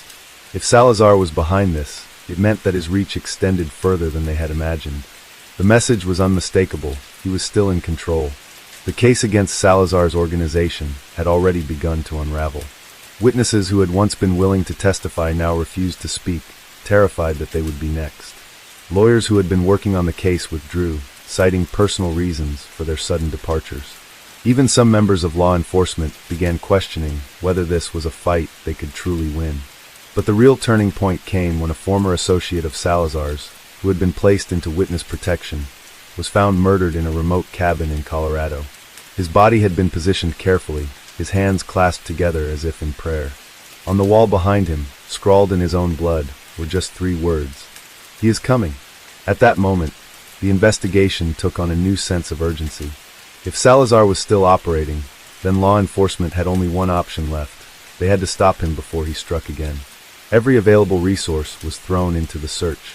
The FBI, DEA, and even Interpol were brought in to track his movements. Every safe house, financial asset, and known associate was investigated. Satellites were deployed to monitor potential locations where he might be hiding. But they were always too late.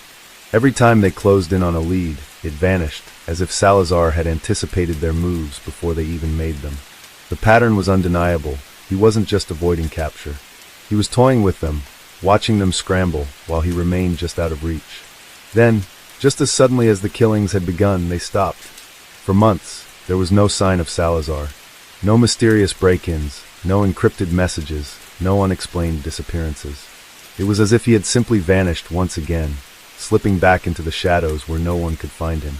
The case, though still officially open, began to fade. Without new leads, the investigation slowed, and eventually, attention shifted elsewhere. But those who had worked on the case never forgot. They knew that Salazar was still out there, watching, waiting. And they knew that one day he would return. The silence that followed was more unsettling than the chaos that had preceded it. Law enforcement officials, prosecutors, and agents who had dedicated years to dismantling Salazar's empire found themselves looking over their shoulders, waiting for the next move. But none came.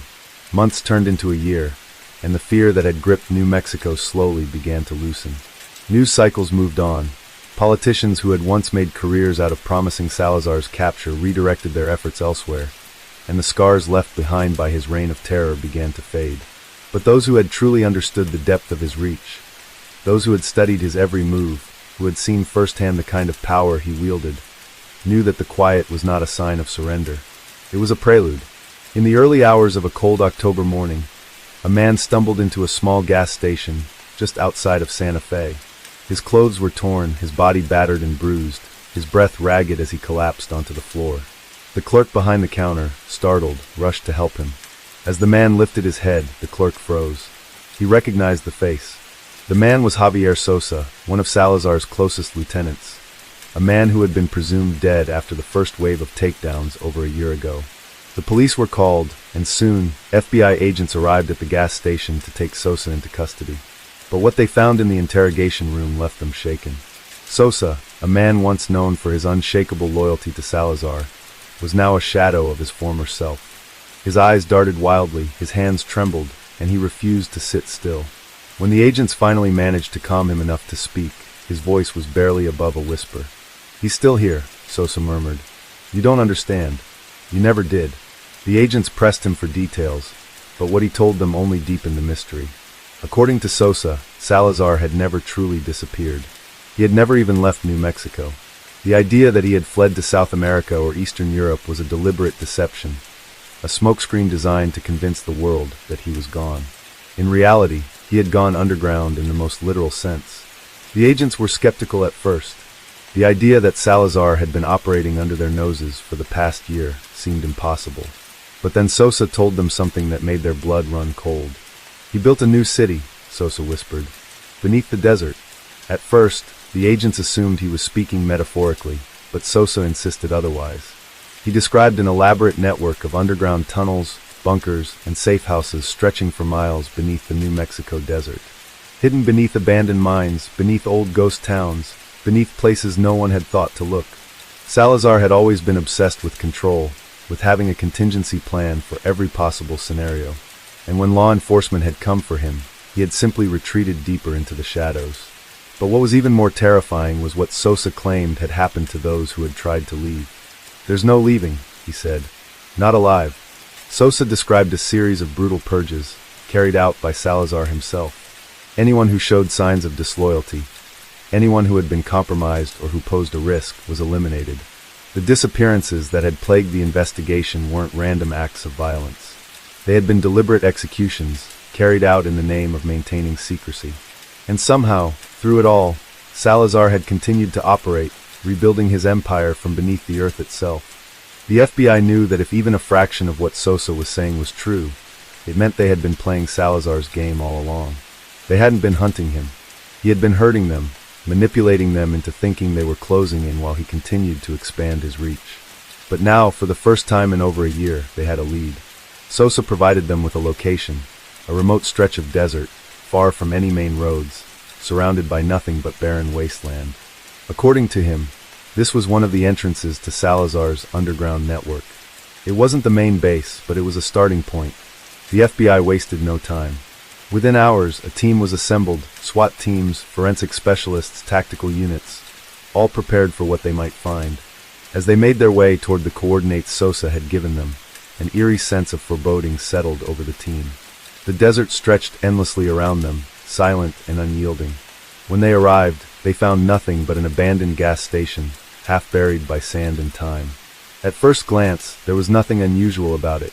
The structure was falling apart, the windows shattered, the sign faded and unreadable. It looked like it had been left to rot for decades. But then they found the hatch. Beneath the rusted remains of an old truck, partially hidden by debris, was a reinforced steel door, the kind that wasn't meant to be found. When they pried it open, they were met with a chilling gust of cold air, rising from the darkness below. Flashlights flickered to life as the team descended into the abyss. The air inside was thick and stale, carrying the scent of something long hidden from the world above.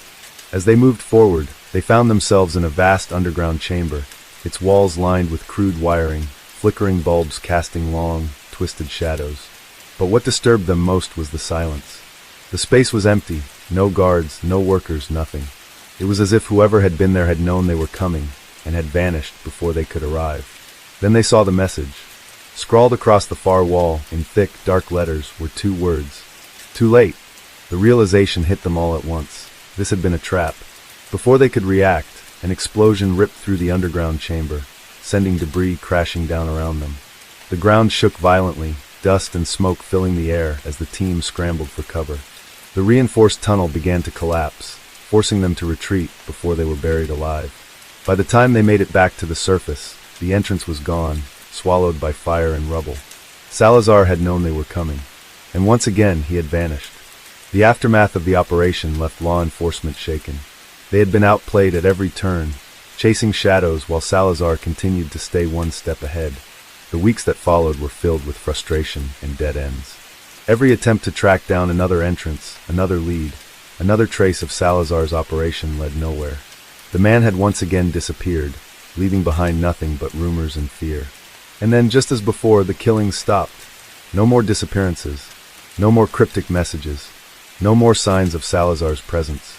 It was as if he had simply ceased to exist. And yet, no one truly believed he was gone. Because deep down, they all knew the truth. He was still out there, waiting, watching, and when the time was right, he would return. The days that followed the failed operation were filled with tension and unease.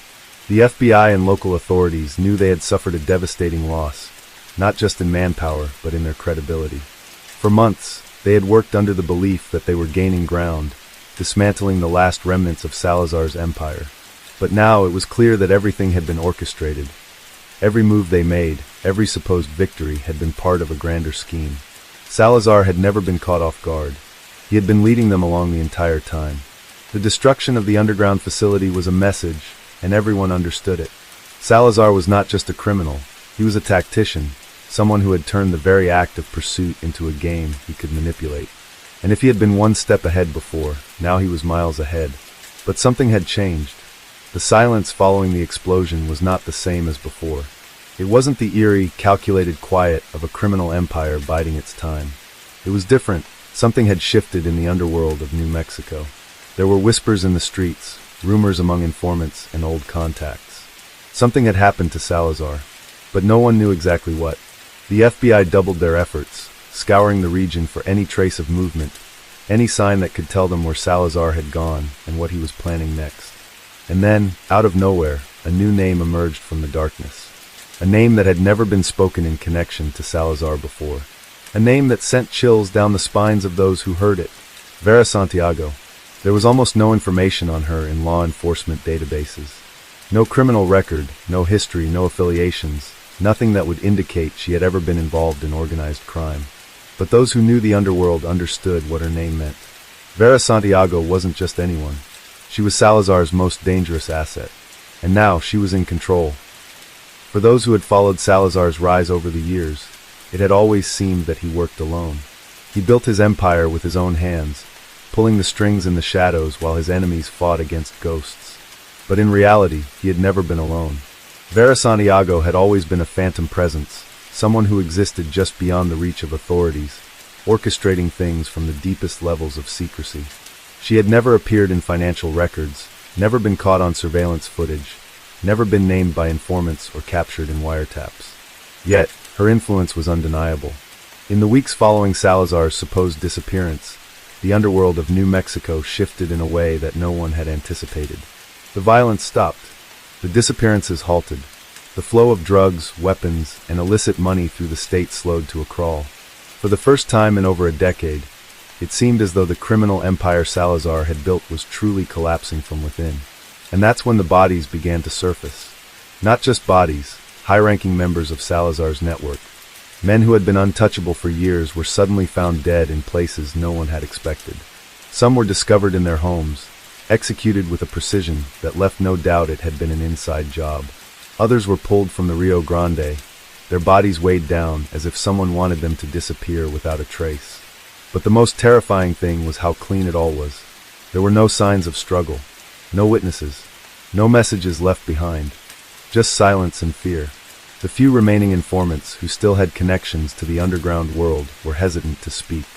But those who did whispered the same thing over and over again. This isn't Salazar's doing. This is her. The FBI knew what it meant.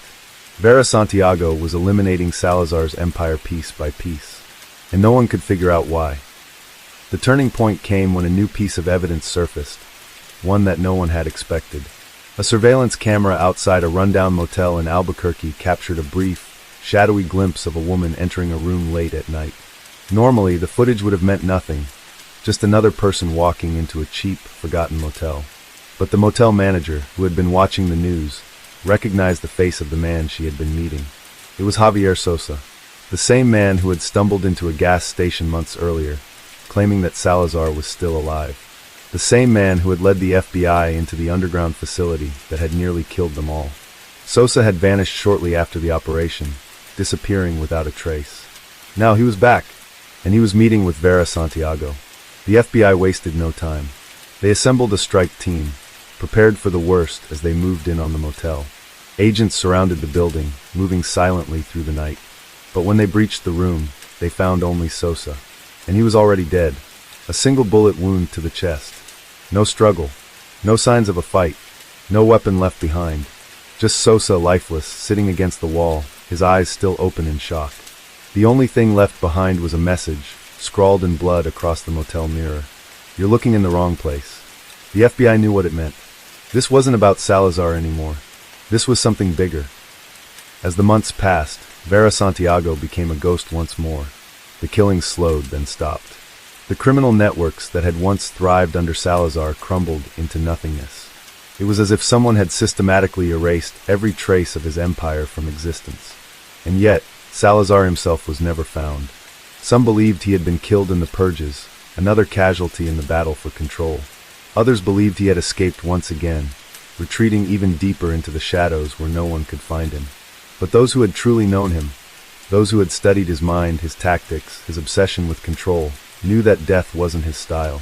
If Salazar had truly been eliminated, there would have been something left behind, some final act of defiance, some proof of his survival or demise.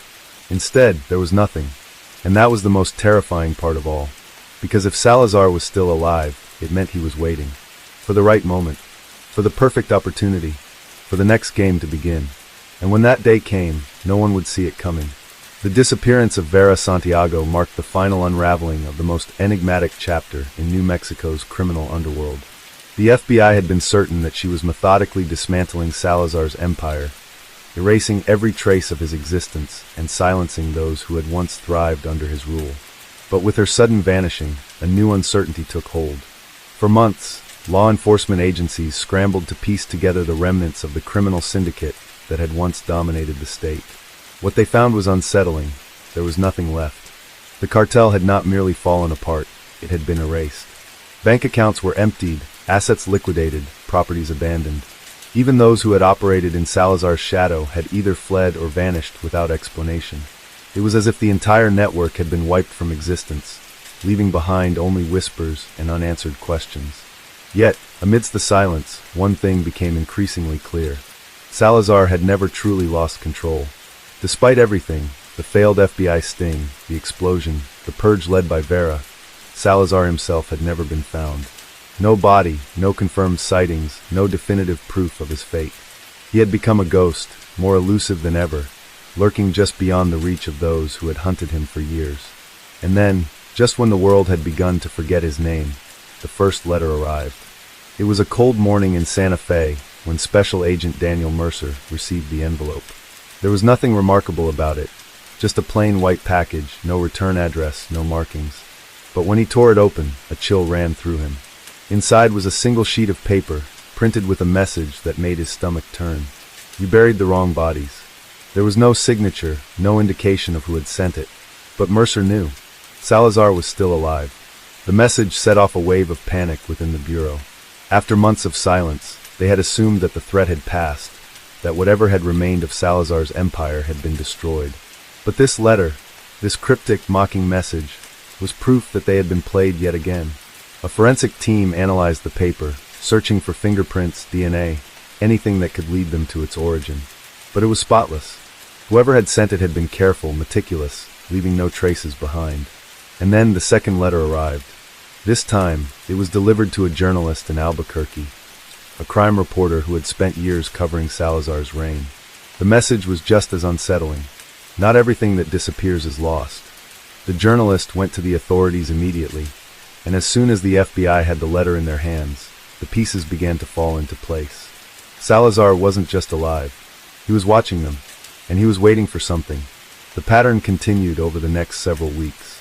Letters appeared in various locations, dropped in mailboxes, slipped under doors, left on desks without any explanation of how they got there. Each one contained a single cryptic message, growing more taunting with each delivery. The dead don't always stay dead. Some debts can never be repaid. You were always looking for the wrong man. By now, Mercer and his team had no doubt. Salazar was back, and he wanted them to know it. But the true horror lay in what he wasn't saying. The cartel was gone. The empire was dismantled. There was nothing left to control, no operations to run. So why was Salazar resurfacing now? What was he planning? The answer came in the form of a massacre. It was an old warehouse on the outskirts of Las Cruces, one that had long been abandoned after the collapse of the smuggling routes that had once run through the city. No one had used it in years. Until that night. When the police arrived, they found 12 bodies inside. Every single one of them had been executed with a single gunshot to the head. No signs of struggle. No signs of forced entry. Just cold, calculated execution. But the most chilling part was what they found on the walls. Scrawled in red, written with what appeared to be blood, were the same messages from Salazar's letters. You buried the wrong bodies.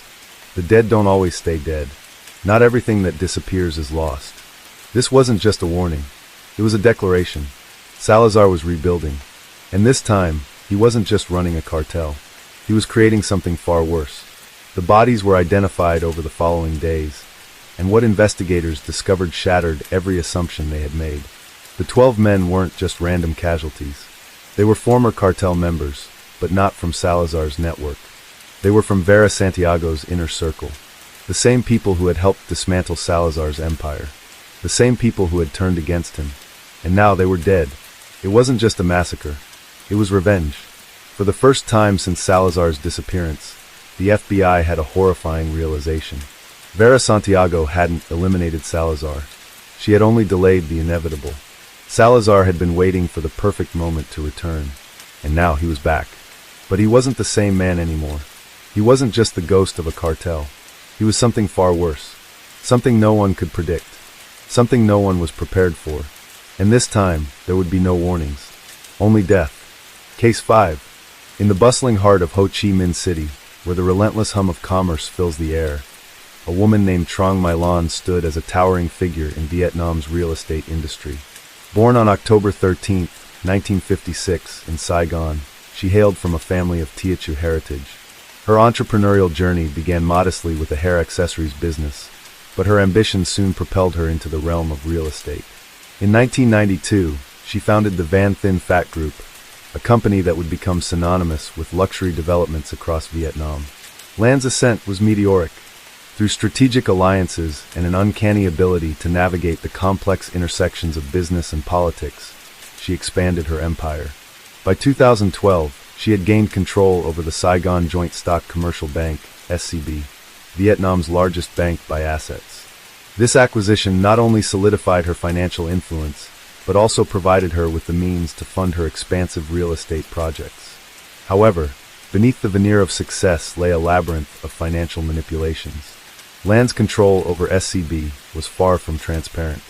Investigations would later reveal that she wielded influence through more than 24 intermediaries, ensuring that a staggering 93% of the bank's loans were funneled into her own companies and associated shell entities. This intricate web of transactions masked the true extent of her financial machinations. The facade began to crumble in October 2022. After years of mounting suspicions and covert investigations, authorities arrested Lan. The charges were staggering. She was accused of embezzling over $12.5 billion from SCB through 916 fraudulent loan applications between February 2018 and October 2022.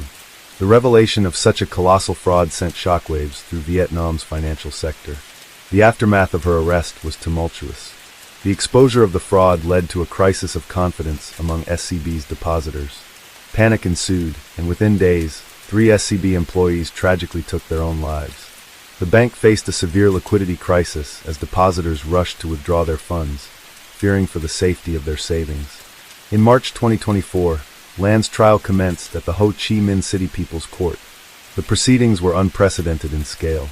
Alongside Lan, 82 other defendants stood accused, including former leaders of SCB, officers from the State Bank of Vietnam, and members of the government inspectorate.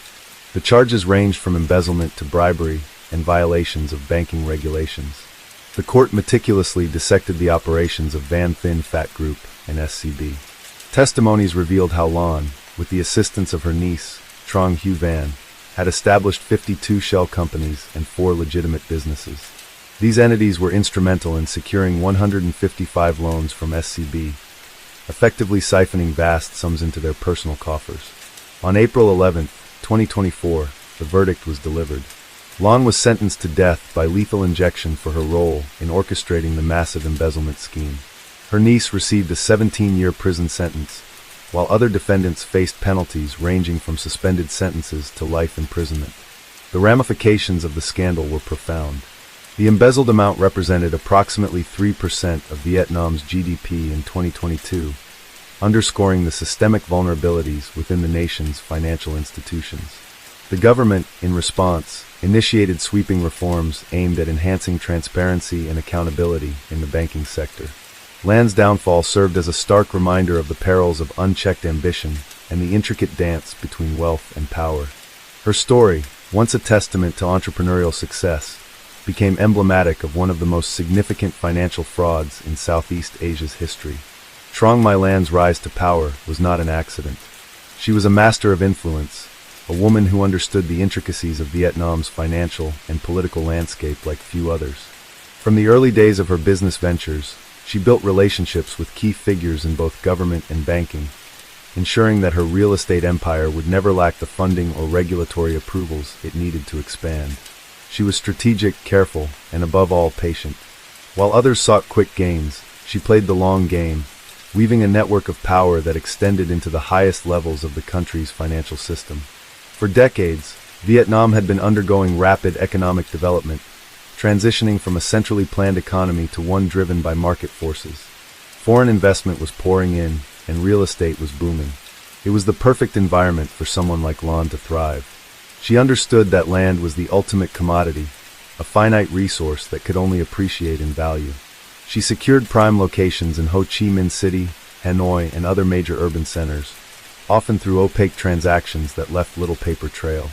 When she acquired Saigon Joint Stock Commercial Bank, SCB, she gained access to an almost limitless pool of capital, allowing her to finance massive development projects without relying on traditional lenders. But as her empire grew, so did the risks. Real estate was a highly leveraged business, and much of her wealth was tied up in properties that hadn't yet been completed. To keep the illusion of financial stability, she needed to continually borrow more money, much of it from SCB itself. Using a complex web of shell companies, she funneled loans back into her own projects, effectively paying herself with the bank's money. On paper, everything looked legitimate. The loans were properly documented, the collateral appeared solid, and the bank's balance sheets remained healthy. But in reality, it was a house of cards. By 2018, Lan had reached a level of power where few dared to challenge her. She had friends in high places, and her influence extended far beyond the business world. She was a major donor to political campaigns, a patron of the arts, and a respected figure in Vietnam's elite circles. When whispers of financial irregularities began to circulate, they were quickly silenced. Regulators hesitated to investigate too deeply, fearing the consequences of exposing corruption at such a high level. And for a time, it seemed like she might get away with it. However, as with all financial frauds, the truth could not be hidden forever. The cracks began to show in 2022 when Vietnam's economy faced increasing pressure from global financial instability. The real estate market, once seemingly unstoppable, began to slow down. Investors grew wary and liquidity dried up. SCB, which had been sustaining Lan's empire for years, found itself unable to meet withdrawal demands from its depositors. Panic set in, and the government had no choice but to step in. The arrest of Trong My Lan was a moment of national reckoning. It was not just about one woman's crimes. It was about the systemic weaknesses in Vietnam's financial system that had allowed such a fraud to occur in the first place. When investigators finally gained full access to SCB's records, they were stunned by the sheer scale of the deception. Over 900 fraudulent loan applications, 52 shell companies, and a money trail that stretched across multiple countries. The numbers were staggering, over $12.5 billion embezzled, an amount that exceeded the GDP of some small nations. Case 5. The fallout was immediate. SCB was placed under government supervision, its executives arrested or forced to resign. Depositors who had trusted the bank with their life savings were left in financial ruin. The government scrambled to contain the crisis, injecting emergency funds to prevent a total collapse of the banking sector. And yet, the damage had already been done. Vietnam's reputation in the international financial community was severely damaged, making foreign investors hesitant to commit new capital to the country. As Lan sat in her prison cell awaiting trial, she must have reflected on how it had all come to this. Had she been too ambitious? Had she trusted the wrong people? Or had she simply believed, as so many before her had, that she was untouchable? Whatever the case, her fate was sealed. The trial would be swift, the evidence overwhelming. And in a country where financial crimes of this magnitude were not taken lightly, there was only one possible outcome. The courtroom was packed when the verdict was announced. The judge, a stern-faced man who had presided over some of Vietnam's most high-profile corruption cases, delivered the sentence in a measured tone. Death by lethal injection. Gasps echoed through the room, though few were surprised. Lan, for her part, remained composed, her face betraying no emotion. She had spent her entire life controlling the narrative, shaping reality to fit her ambitions. But in the end, reality had caught up with her. Her downfall sent shockwaves through the country. Some saw it as a necessary step toward cleaning up corruption in Vietnam's financial sector. Others viewed it as a warning to those who wielded unchecked power. And yet, for all the attention it received, there was an undeniable sense of inevitability. Lan had risen higher than most, but like so many before her, she had flown too close to the sun. Her empire, once a symbol of wealth and success, now stood as a cautionary tale. The luxury skyscrapers, the high-end shopping malls, the extravagant hotels, monuments to a woman who had believed she could rewrite the rules. But in the end, the rules had won. The days following Trong My Lan's sentencing were marked by an eerie silence among Vietnam's elite. Those who had once attended her extravagant galas, who had toasted to her success with the finest champagne, now pretended they had never known her. The whispers in the corridors of power grew louder, not about her guilt, no one doubted that, but about who else might be implicated. It was impossible for an empire of this scale to function without enablers. Bank executives, government officials, foreign investors, many had played a role in the rise of SCB, even if they hadn't directly participated in the fraud. The question now was how deep the authorities were willing to dig. The financial collapse that followed was not immediate, but its effects were devastating. SCB had been a pillar of Vietnam's economy, and its sudden fall left a void that could not be easily filled. Other banks, wary of a similar fate, tightened their lending standards, causing a sharp decline in real estate investment. The booming property market, which had once seemed unstoppable, ground to a halt. Construction sites stood abandoned, half-built skyscrapers casting long shadows over a city that had once symbolized endless growth. For the ordinary citizens of Vietnam, the consequences were personal. Thousands of families who had deposited their savings in SCB now faced financial ruin. Small business owners who had taken loans from the bank found their credit lines frozen. The ripples of the scandal extended beyond Vietnam's borders, with international investors pulling out of Vietnamese markets, fearful that the country's financial system was more fragile than it appeared. As Lan awaited her execution, she was moved to a high-security prison outside of Ho Chi Minh City. Gone were the designer suits, the luxurious mansions, the personal assistants catering to her every need. Now she wore the same uniform as the other inmates, ate the same food, and lived by the same strict routines. But she was not like the others. She had lived at the pinnacle of power, had shaped the destiny of an entire nation's economy, and now she sat in a cold, gray cell, reduced to nothing more than a cautionary tale. Her final days were spent in a state of reluctant reflection. She had always prided herself on being able to control every situation, to predict every outcome. But she had never anticipated this. The betrayal, the isolation, the swift and unforgiving justice of the state she had once influenced so deeply. There were no appeals, no last-minute deals to be made. The same connections that had once protected her had now abandoned her, eager to distance themselves from the scandal. The day of her execution arrived without ceremony. The guards led her down a narrow corridor, her footsteps echoing off the concrete walls.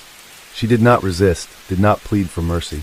She had always understood the game she played, and she had lost. As she was strapped to the execution table, she closed her eyes, perhaps for the first time truly aware of the weight of her actions. The needle punctured her skin, the lethal injection flowing into her veins, and within minutes, it was over. The woman who had once controlled billions, who had shaped the fate of a nation, was gone. But the story did not end there.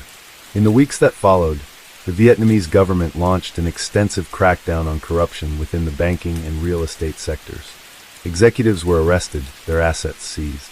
High-ranking officials who had turned a blind eye to Lan's dealings were quietly removed from their positions.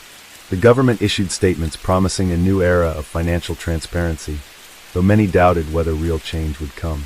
Internationally, the scandal had lasting repercussions. Foreign investors, once eager to pour money into Vietnam's booming economy, hesitated. The fear of systemic corruption, of hidden financial risks, made them reconsider. The Vietnamese stock market suffered, and the country's economic growth slowed. It was a painful but necessary reckoning, a harsh reminder that no economy, no matter how promising, could thrive on deception. Years later, the ruins of Lan's empire still stood as silent reminders of her rise and fall. The unfinished skyscrapers, the vacant luxury malls, the abandoned penthouses, monuments to a dream that had turned to dust. Some of her former associates managed to rebuild their lives, reinventing themselves under different names in different industries. But for many, the scandal would never truly fade.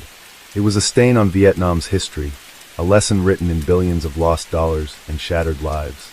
And yet, in the shadows of the wreckage, new players emerged. The cycle continued. Another entrepreneur, another bank, another ambitious scheme. Because greed, like history, has a way of repeating itself. The collapse of Trong My Lan's empire did not just affect those directly tied to her business dealings. It sent shockwaves through Vietnam's entire economic and political system, leaving behind a landscape of uncertainty and fear. In the aftermath of the SCB scandal, government agencies scrambled to contain the damage. Officials publicly assured citizens that their savings were secure, that the country's financial system was resilient, and that those responsible for the fraud would be punished. But behind closed doors, the panic was palpable. Investigators pored over financial records, trying to map out the full extent of the corruption. It was bigger than anyone had imagined. Lan's personal empire, once hidden behind layers of shell companies, offshore accounts, and carefully structured real estate deals, was being dismantled piece by piece. The Vietnamese government seized luxury properties, froze bank accounts, and auctioned off assets to recover some of the losses. International law enforcement agencies, from Interpol to the FBI, began looking into whether her financial web had extended beyond Vietnam's borders. Rumors swirled that foreign banks had helped launder her money, that powerful business figures in Hong Kong and Singapore had been complicit in her schemes. For many in Vietnam's elite, the real concern was not just the loss of money, but the potential exposure of their own misdeeds. Lan had not built her empire alone. There were ministers, bureaucrats, and even military officials who had benefited from her success. Some had accepted bribes to approve fraudulent loans. Others had turned a blind eye to regulatory violations in exchange for favors. Now, with Lan gone, they feared that they would be next. A series of quiet resignations followed. High-ranking officials suddenly stepped down for health reasons. Business executives disappeared from the public eye. Some fled the country, seeking refuge in nations without extradition treaties. But for others, escape was not an option. One by one, arrests were made. The police rounded up former SCB executives, real estate developers, and government regulators who had been linked to the scandal. Some cooperated, providing evidence in exchange for reduced sentences. Others maintained their innocence, insisting that they had simply been following orders. But the evidence was overwhelming. Documents detailing fraudulent transactions, recorded conversations discussing bribes, testimonies from whistleblowers who had once worked for Lan. The trials that followed were swift and highly publicized. The Vietnamese government needed to send a message that no one, no matter how powerful, was above the law. Several key figures received lengthy prison sentences, their fortunes stripped away. The courts ordered restitution, but much of the money was gone, lost in offshore accounts that would never be recovered. Yet, for all the government's efforts to restore trust, the damage was done. The Vietnamese economy struggled to recover. Foreign investors hesitated to return, wary of another collapse. Small businesses, which had once thrived under the credit system fueled by SCB, now found themselves unable to secure loans. The real estate market, once a symbol of Vietnam's rapid modernization, stagnated. Unfinished buildings dotted the skyline, monuments to a financial empire that had crumbled overnight. For ordinary citizens, the scandal was more than just headlines. It was a harsh reality. Thousands had lost their life savings, caught in the collapse of SCB. Retirees who had trusted the bank with their pensions now faced financial ruin. Young families who had taken loans to buy homes found themselves in debt, with no way to refinance. Protests erupted in major cities, demanding justice for the victims. The government responded with promises of reform, but trust was not easily regained. As the years passed, the memory of Trong My Land's empire began to fade, but its consequences lingered. The financial sector implemented stricter regulations, making it harder for fraud on such a scale to occur again. Political leaders distanced themselves from the scandal, rewriting history to present themselves as champions of justice. But behind the scenes, the game remained unchanged. New business empires rose, new power players emerged, each promising a new era of prosperity. And yet, in the quiet corners of Vietnam's financial world, there were whispers. Whispers of new deals being made, of new fortunes being built in the shadows, of lessons learned, not in how to prevent corruption, but in how to hide it better. Because greed does not disappear. It evolves. And as long as there is power to be gained, there will always be those willing to risk everything to seize it. The fallout from Trong My Land's empire continued to ripple through Vietnam and beyond. Despite the government's efforts to contain the scandal, the damage had already been done. The scale of the fraud had shaken the very foundations of Vietnam's economic and political landscape, exposing vulnerabilities that had long been ignored. For those who had once thrived under land's shadow, survival became the only priority. As the trials dragged on, the true extent of land's network became clearer. The corruption had not just been limited to SCB or the real estate sector. It extended into infrastructure projects, energy contracts, even military procurement. Documents leaked to investigative journalists revealed years of illicit dealings. Fake construction contracts, inflated budgets, and kickbacks funneled through offshore companies. The public, already disillusioned, now faced the reality that the nation's rapid modernization had been built on a foundation of lies. Lan, once a symbol of success, became a cautionary tale. From her prison cell, she refused to speak to the press. Some believed she had made a deal, that in exchange for leniency, she had provided investigators with names, accounts, details that would take down even bigger figures. Others speculated that she was simply biding her time, waiting for the political winds to shift in her favor. After all, she had built an empire from nothing. Who was to say she couldn't rebuild it from within prison walls? But the empire she had left behind was crumbling. Without her control, SCB was dismantled, its assets divided among other financial institutions. Properties once owned by her real estate group were seized by the state, auctioned off to new developers eager to distance themselves from the scandal. But the scars remained. The luxury towers that had once symbolized Vietnam's economic rise now stood as reminders of unchecked greed. Some were left unfinished, their construction abandoned as investors fled. For the thousands who had lost their savings, justice was cold comfort. The government issued compensation schemes, promising to return a portion of lost funds. But the process was slow and riddled with bureaucracy. Many would never see their money again. The real estate market collapsed, dragging small businesses down with it.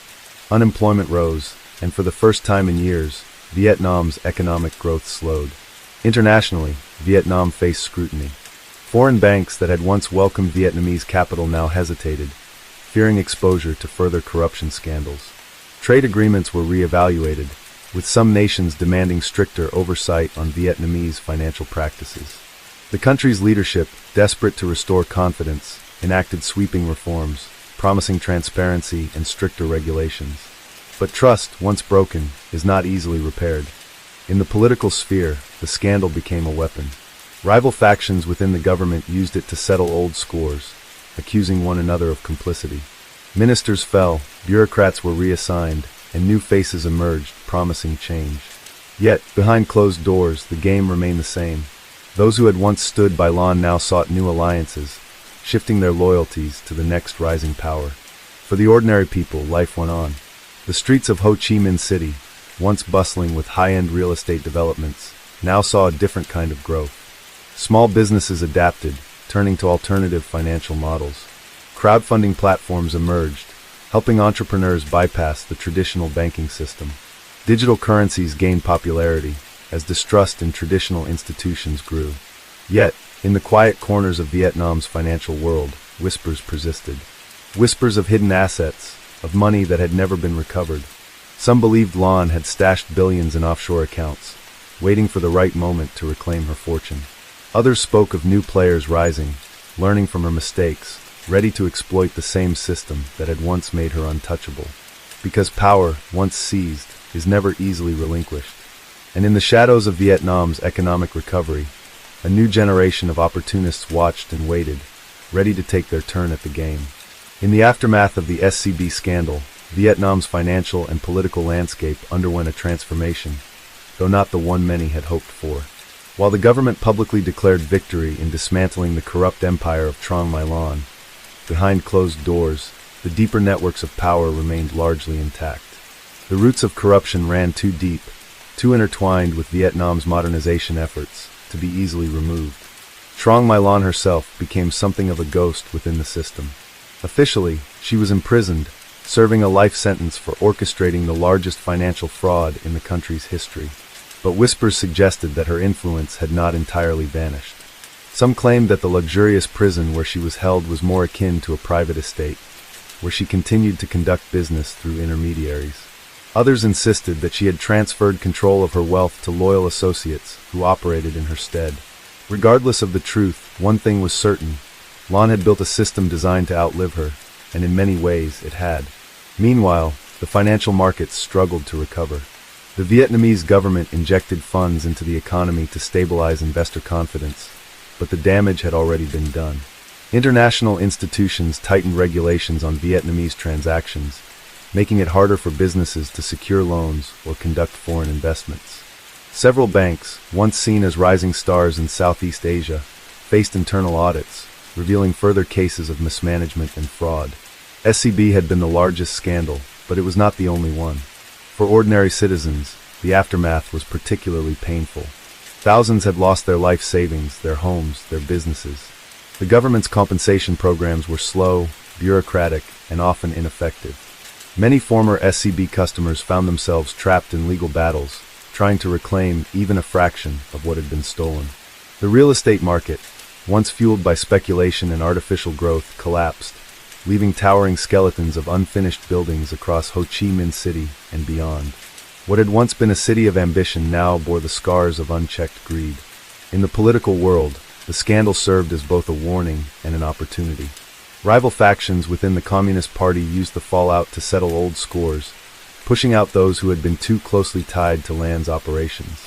High-ranking officials resigned under the guise of accountability, only to be replaced by new figures who were, in many cases, just as compromised. The anti-corruption drive, though aggressive, was also selective. While some power players fell, others simply adapted. Among the most unsettling revelations was the extent of foreign involvement in Lan's operations. Investigations uncovered offshore accounts, hidden investments in European and Middle Eastern banks, and a network of shell companies spanning multiple continents. Some international banks quietly settled cases, avoiding further scrutiny, while others faced legal battles that dragged on for years. Yet, in the grand scheme of things, the world moved on. Other financial crises emerged elsewhere, drawing attention away from Vietnam's struggles. The international media, once fixated on the scandal, found new stories to chase. Even within Vietnam, as the years passed, the memory of SCB faded. People adapted, finding new ways to navigate an economy that had been fundamentally reshaped by the scandal. And then a rumor surfaced, one that reignited old fears. A high-profile journalist, known for exposing financial corruption, received an anonymous tip about hidden assets connected to Lan. According to the source, billions remained unaccounted for, locked away in offshore trusts or hidden within the legal loopholes of international finance. The journalist, eager to uncover the truth, began digging. But before they could publish their findings, they disappeared. The official report cited a tragic accident. The journalist had been traveling in a remote province when their vehicle veered off the road. No foul play was suspected, but those who knew the journalist were unconvinced. They had been careful, meticulous. The timing was too convenient, too coincidental. Whispers began again. If Land's empire had truly fallen, then why did its shadows still linger? Why did those who sought the truth continue to meet unfortunate ends? Because power, once acquired, is never easily relinquished. And in Vietnam's underworld, where fortunes are made and lost in silence, the game was far from over. Case 6. In the intricate web of European finance, one name stands out as a central figure in one of the continent's most extensive tax fraud scandals, Sanjay Shah. Born in London to Indian parents, Shah initially pursued a career in medicine before shifting to finance. His journey led him through prominent financial institutions, including Merrill Lynch and Credit Suisse, before he established his own investment firms. However, it was his involvement in the CumEx trading scheme that would etch his name into the annals of financial infamy. The CumEx scandal, which came to light in 2017, revolved around a complex stock trading strategy that exploited tax systems across Europe. At its core, the scheme involved the rapid trading of shares to create the illusion of multiple owners, each entitled to a tax rebate on dividends. This manipulation allowed participants to claim refunds on taxes they had never paid, draining European treasuries of an estimated 55 billion euros. Shah's role in this elaborate fraud was significant. Operating from Dubai, he orchestrated trades that took advantage of loopholes in tax laws, particularly in Germany and Denmark. Through his network of companies, Shah facilitated transactions that enabled multiple parties to claim the same tax refund. His operations were so extensive that Danish authorities accused him of masterminding a scheme that defrauded Denmark alone of 1.7 billion euros. Despite the mounting allegations, Shah maintained his innocence. Residing in a luxurious villa in Dubai, he lived a life of opulence, far from the jurisdictions seeking his prosecution. His extradition proved challenging due to the complexities of international law and the absence of treaties between the involved nations. As legal battles ensued, Shah's case highlighted the difficulties in addressing financial crimes that transcend borders. The CumEx scandal not only exposed vulnerabilities in European tax systems, but also underscored the intricate interplay between finance, law, and international cooperation. As investigations continued, they revealed a network of bankers, lawyers, and traders complicit in the scheme, leading to widespread scrutiny and calls for systemic reforms. In the end, the saga of Sanjay Shah and the CumEx scandal serves as a stark reminder of the potential for exploitation within complex financial systems and the ongoing challenges in bringing such perpetrators to justice. Viktor Andreev's life and how he built his criminal network across Europe, from antique smuggling to illegal banking operations that made him increasingly wealthy and untouchable by law. However, with his expanding fortune and power, Viktor began to attract the attention of authorities, and slowly, cracks started to form within his empire. As Viktor delved deeper into his operations, he realized that the criminal underworld was far from stable.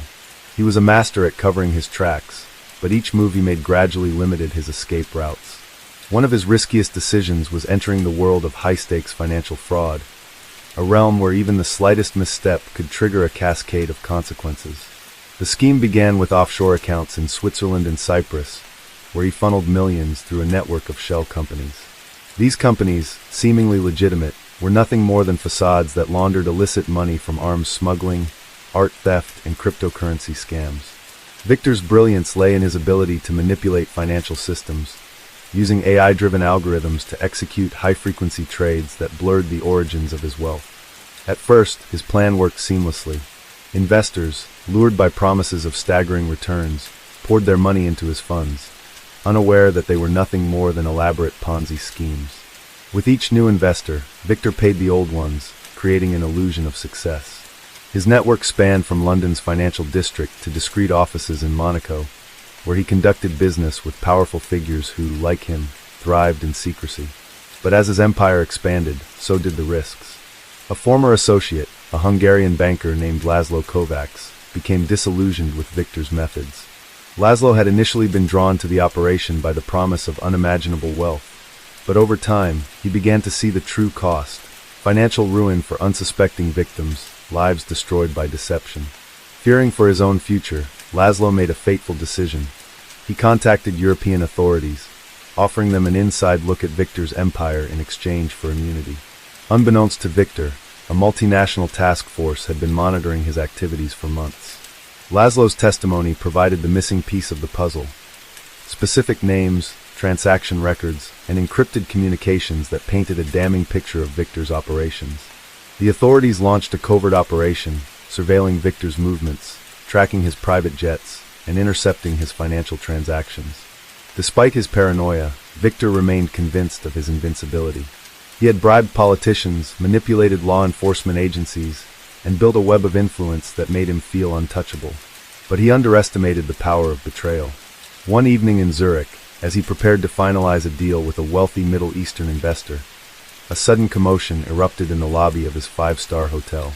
Within seconds, a team of Swiss and Europol agents stormed the premises, moving with precision. Victor, always calculating, instinctively reached for the escape route he had meticulously planned. But this time, there was no way out.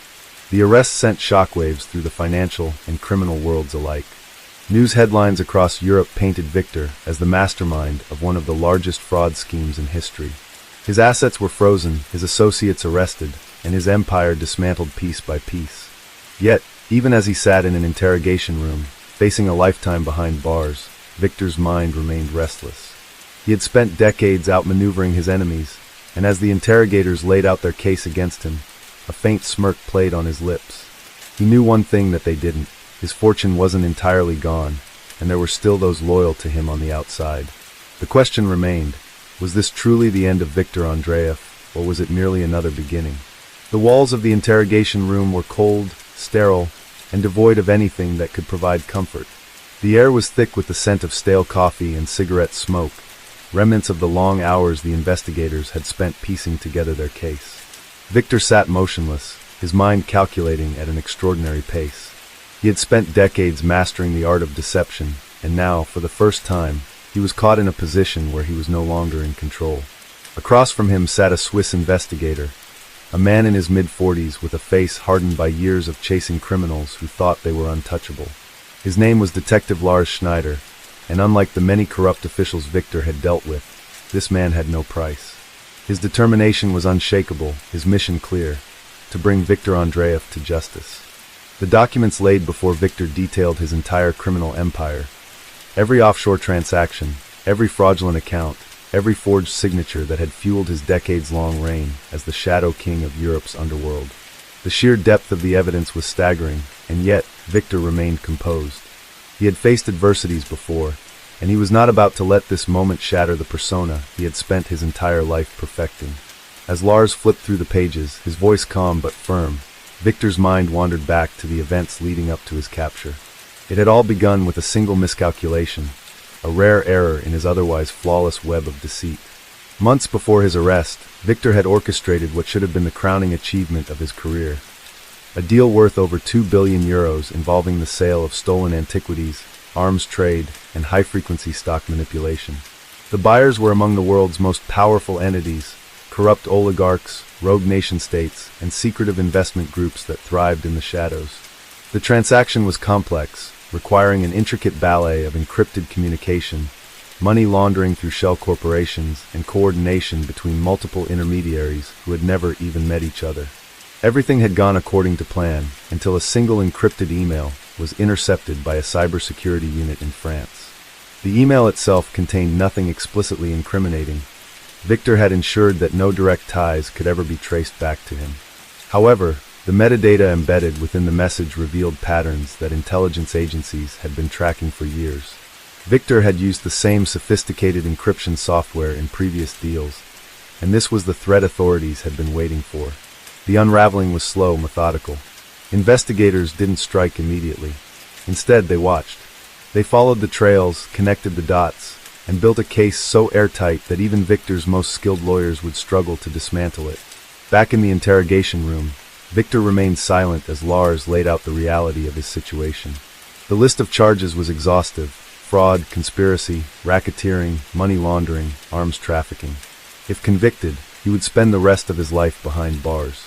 But Victor had not come this far by simply accepting defeat. He leaned back slightly, his expression unreadable. He knew there were still cards left to play. Somewhere beyond these walls, there were those who remained loyal to him. Money had a way of shifting tides, and Victor had more of it than most governments.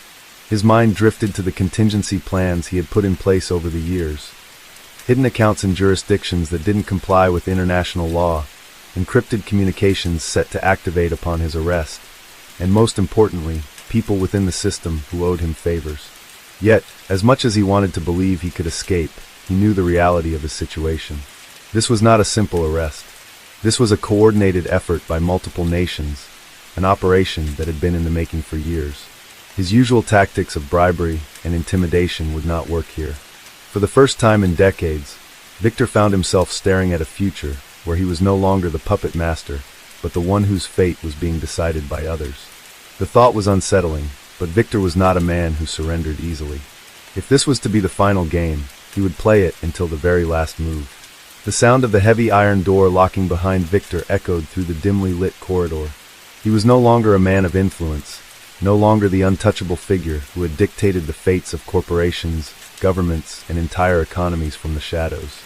Now he was just another prisoner in the high-security detention facility of La Santé prison in Paris, awaiting trial for crimes that spanned continents. The air inside was thick with a mix of sweat and despair, a stark contrast to the luxury Victor had grown accustomed to over the decades. His cell was a far cry from the penthouses and estates he once called home. Bare walls, a thin mattress, and a rusted metal sink that dripped constantly. He ran his hand over the rough concrete wall, his mind already calculating his next move. He knew that men like him didn't simply vanish into prison cells. There were forces at play beyond the courtroom, alliances built on decades of secrets and mutually assured destruction. If he was to fall, others would fall with him, and Victor had no intention of being a martyr. Outside the prison walls, the world was still reeling from the revelations of his empire. The trial was set to be one of the most publicized in European history, with the media painting him as the mastermind behind an intricate web of financial manipulation, fraud, and organized crime. Analysts debated the full extent of his influence. Had he really dictated market crashes? Had governments been overthrown under his command? Or was he simply the most convenient scapegoat for a system that had been corrupt long before he entered it? His lawyers were working tirelessly, but Victor knew better than to rely solely on legal defenses. He needed leverage, something that would remind the world, especially those in power, that his knowledge was too dangerous to be buried in a cell. As the trial neared, documents began surfacing in unexpected places. Anonymous leaks to journalists, encrypted files sent to intelligence agencies, and dossiers implicating some of the world's most powerful figures in crimes far worse than what Victor was accused of. The public was outraged, but not at Victor. Instead, attention shifted to the very institutions that had once condemned him. Rumors began swirling of a deal being negotiated behind closed doors. Victor's knowledge was too valuable, his connections too vast. There were whispers of an alternative fate, one that did not involve a lifetime behind bars. But Victor knew the game was far from over. He had spent his life controlling others, and he would not allow himself to become a pawn. If they wanted to strike a deal, it would be on his terms. And if they planned to silence him instead, they would find that Victor Andreev was not a man who went down without a fight. Victor sat in his dimly lit cell, staring at the damp concrete wall, his mind calculating every possible outcome. He had built his empire on strategy, on understanding the weaknesses of others and turning them into his own advantage. Now, for the first time, the system had turned against him. But he wasn't beaten yet. Outside the prison walls, the world was still unraveling from the leaks. High-ranking officials across multiple governments were resigning, corporate leaders were vanishing into exile, and intelligence agencies were working overtime to contain the damage. Every day, new information surfaced, evidence that Victor's empire had never acted alone. The global economy had been orchestrated by more than just one man. He had simply been the one to make the boldest moves. Inside the courtroom, the trial had turned into a spectacle. The prosecution painted Victor as the mastermind of one of the greatest financial and criminal conspiracies in history, while the defense meticulously dismantled the allegations, pointing to the hypocrisy of those condemning him. The evidence against him was damning, but Victor had anticipated this. He had lived a life of deception, and he knew better than anyone how to turn perception into reality. Each witness brought forward had their own skeletons, and as Victor's lawyers cross-examined them, their credibility began to crumble. Judges shifted uncomfortably in their seats as the defense exposed just how deeply embedded Victor had been in the very institutions trying to take him down. It became clear that putting him on trial meant exposing their own secrets to the world. Meanwhile, Victor had not been idle behind bars. Messages had been sent, deals had been struck in whispers between his contacts on the outside. There was movement beyond the public eye, arrangements being made that would ensure his survival, one way or another. The night before the final hearing, a prison guard delivered a message, a simple slip of paper with a handwritten note. "Tomorrow we make history. Be ready." He smirked. The game wasn't over. It had never been. As dawn broke over Paris, the prison was eerily quiet. The guards at La Santé were accustomed to housing some of France's most notorious criminals, but none quite like Victor Andreev. The man wasn't a mere gangster or a corrupt businessman. He was an institution in himself, a force of nature that had woven himself into the very fabric of global power. By midday, the prison security systems began experiencing strange malfunctions. Surveillance cameras flickered, communication lines were disrupted, and guards reported interference in their radios. At first, it seemed like nothing more than a technical glitch, but those who had spent years working in intelligence knew better. Inside the courtroom, Victor was led to the defendant's stand. He wore the same calm, unreadable expression he always did. He listened as the prosecutor delivered their closing statement, listing his alleged crimes one by one. Fraud, market manipulation, money laundering, conspiracy. The accusations piled up like bricks in a wall meant to bury him. Then, just as the judge prepared to announce the next phase of the proceedings, chaos erupted. The courtroom lights flickered before plunging into darkness. A loud bang echoed through the chamber, followed by shouts from security personnel. Victor remained seated, composed, as the chaos unfolded around him. In the confusion, figures moved quickly through the courthouse. They were coordinated, precise, working with military efficiency. They bypassed security measures with ease, as if they had been designed for this very moment. Within minutes, Victor was no longer in his seat. By the time order was restored, the courtroom was empty. The world woke up the next morning to a single message broadcast on encrypted channels, a message that sent shockwaves through governments and intelligence agencies alike. You cannot erase what was built in the shadows. The empire lives on. Victor Andreev had vanished. The streets of Paris were restless that night. The escape of Victor Andreev had sent shockwaves through the world, exposing the fragility of institutions once believed to be impenetrable. Governments scrambled to contain the news. Intelligence agencies worked tirelessly to trace any lead, and law enforcement poured into the city like a flood. But Victor was already gone. His escape had not been a desperate act of a man on the run. It had been a carefully orchestrated operation, planned long before he had ever stepped foot in that courtroom. There had been no blind luck, no fortunate coincidences. Every element had been designed with precision, executed flawlessly by people who owed him everything. As the city descended into lockdown, with every airport, train station, and border crossing under heavy surveillance, Victor sat in the back of an unmarked vehicle, heading towards a future only he knew existed. The men who had extracted him were silent professionals, men who had once served in the highest ranks of intelligence agencies before vanishing into the underworld. They worked not for ideology, not for law, but for something far more powerful, debt. Victor had built his empire on the principle of leverage. Every man and woman in his network owed him something, and he never let them forget it. Some owed him their fortunes, others their lives. The few who tried to betray him had learned that Victor never settled debts in half measures. The vehicle wound its way through the back streets of Paris, avoiding checkpoints and surveillance cameras. Every route had been planned, every obstacle anticipated. Within hours, Victor had left the city entirely. By the time the sun rose over Europe, Victor Andreev was nothing more than a ghost. The world watched in disbelief as news outlets scrambled for answers. How had the most closely monitored prisoner in modern history vanished without a trace? How had security forces, intelligence agencies, and global surveillance networks all failed? Some speculated about inside help, others whispered of a larger conspiracy, but no theory could fully explain the truth. Governments issued urgent warrants, entire agencies were mobilized, and the search extended across continents.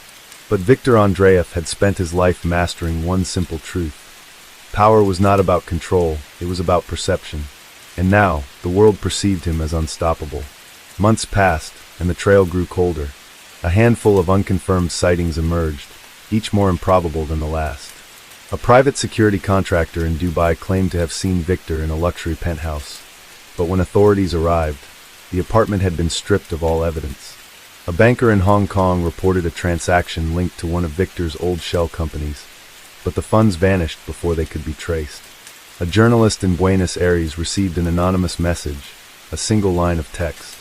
Empires don't die. They evolve. Governments tried to move on, shifting focus to other threats, other crises, but the legend of Viktor Andreev refused to fade. In the shadows, whispers grew, of a new syndicate rising, of financial networks being restructured, of old power brokers making moves in ways that defied explanation. And then one day the world changed again. It began with a single event, one that seemed, at first, entirely unrelated. A minor bank in Switzerland collapsed overnight, its accounts emptied, its records wiped. Authorities dismissed it as a cyber attack, a sophisticated breach by an unknown group. But those who had spent their lives in the world of finance recognized something deeper. Then came the second event. A multinational corporation, one of the largest in Europe, filed for bankruptcy under mysterious circumstances. Billions of dollars had been siphoned away, rerouted through a web of accounts so complex that even the most advanced forensic teams couldn't untangle it. The third event sent true fear through the establishment. A former intelligence chief, once thought untouchable, was found dead in his private estate. No forced entry, no signs of struggle. Just a single note left behind, written in ink barely visible to the eye. We settle all debts. Panic spread through the highest circles of power.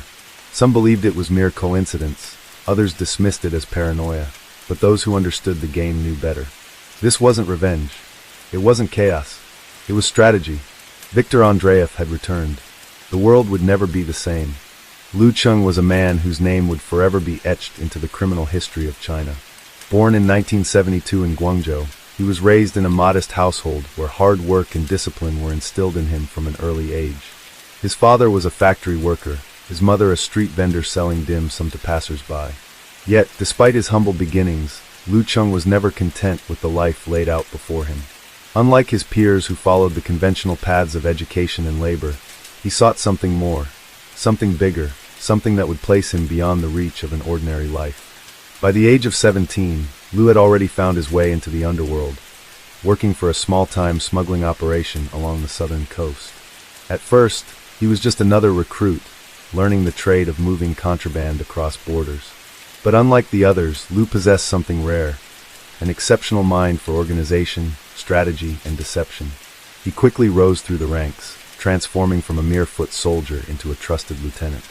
In the early 1990s, China's economic boom created new opportunities for those willing to operate in the shadows.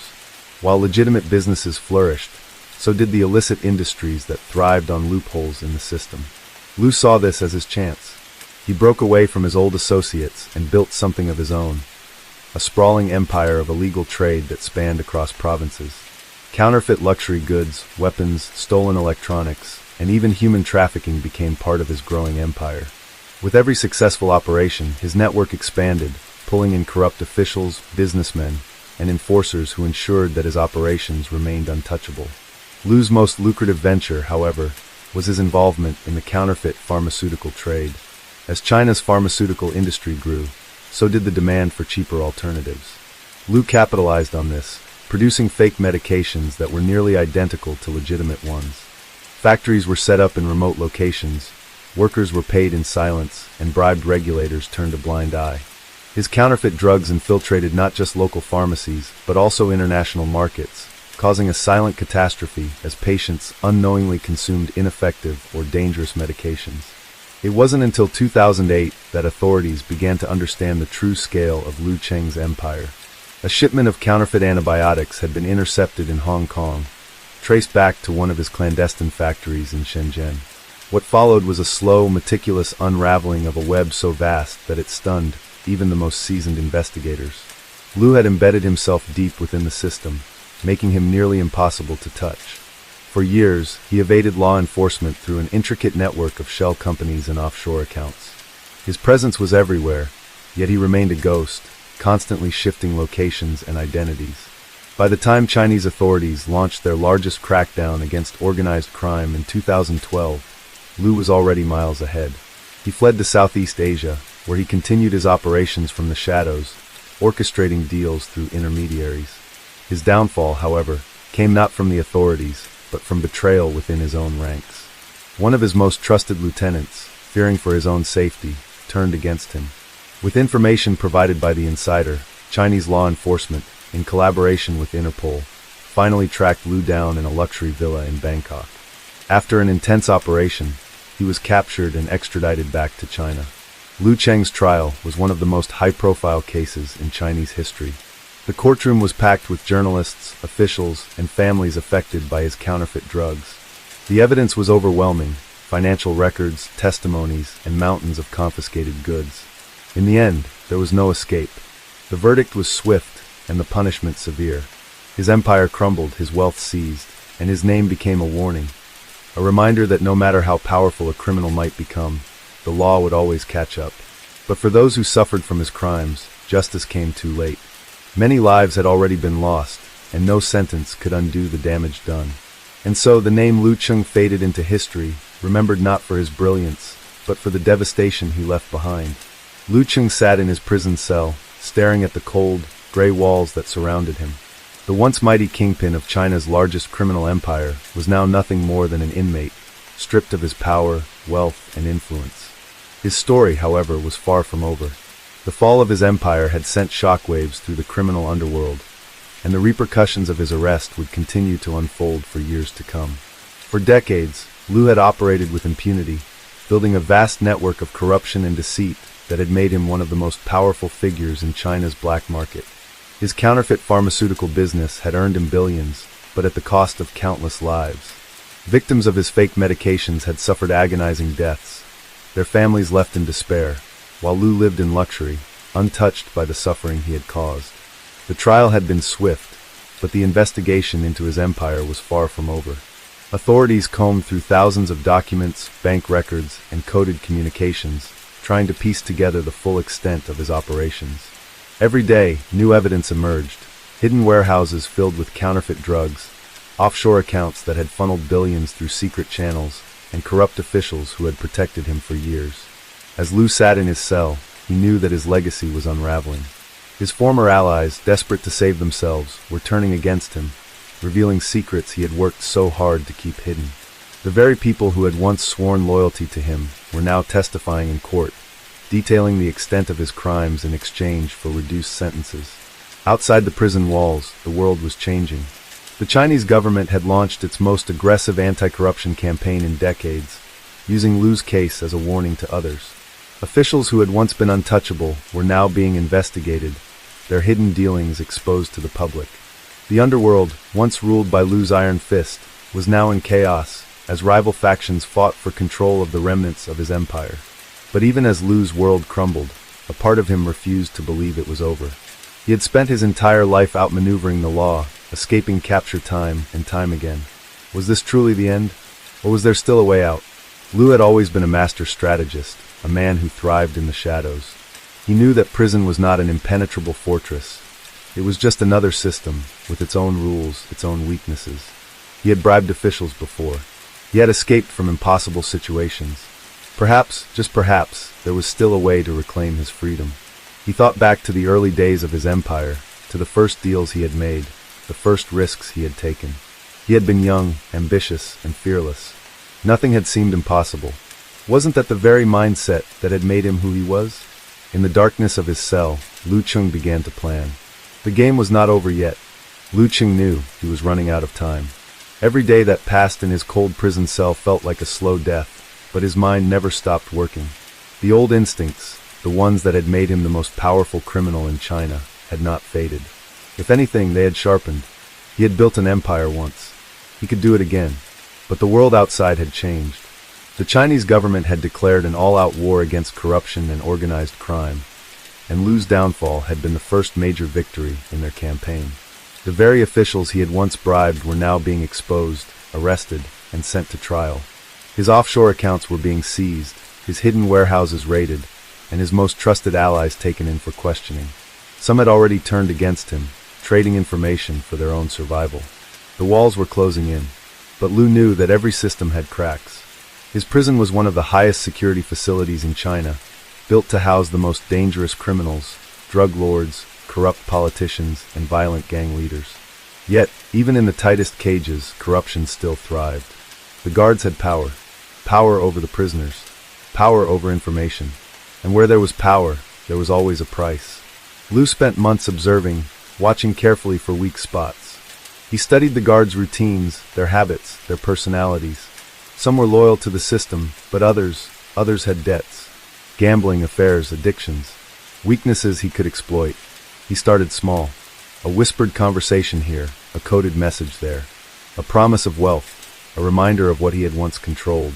The prison was filled with men who had once served him. Old associates, former enforcers, and even lower-level corrupt officials who had been caught in the purge. They still feared him. They still remembered what he was capable of. The first bribe went unnoticed. Then the second. Slowly, he built a network within the prison walls. Outside, the world had not forgotten him. Despite the government's crackdown, there were still those who remained loyal. Men who had fled to foreign countries, waiting for the right moment. The pieces of his empire that had survived, scattered but not destroyed, were still waiting for his command. Then came the opportunity. A transfer order. Lu was to be moved to another facility, one even more secure than his current one. The government wanted to make sure he would never escape, never rebuild. But they had made a mistake. The guard handling his transfer had already been compromised. A man with a gambling debt, so high he would never be able to repay it. A man desperate enough to take the risk. The escape was meticulously planned. On the night of the transfer, the transport vehicle took a sudden detour, a road under construction, a fake security alert that forced a change in route. A second vehicle, identical to the first, was already waiting at the designated spot. It was over in seconds. The real guards were neutralized before they even understood what was happening. Lu was gone before the authorities could react. By the time the prison realized he was missing, Lu Cheng was already on a private jet, heading toward a country with no extradition treaty. The world erupted in chaos. The Chinese government issued a global manhunt. Interpol was involved, and news outlets around the world covered the story in shock. How had one of the most dangerous criminals in China escaped from a maximum security transfer? Who had helped him? How deep did the corruption still run? But Lu was untouchable once again. In a private villa, hidden away in a country where the law could not reach him, he sipped a glass of wine, watching the sunset over the ocean. His empire had crumbled, but he was still alive. And as long as he lived, he could rebuild. He had lost everything once before. He would rise again,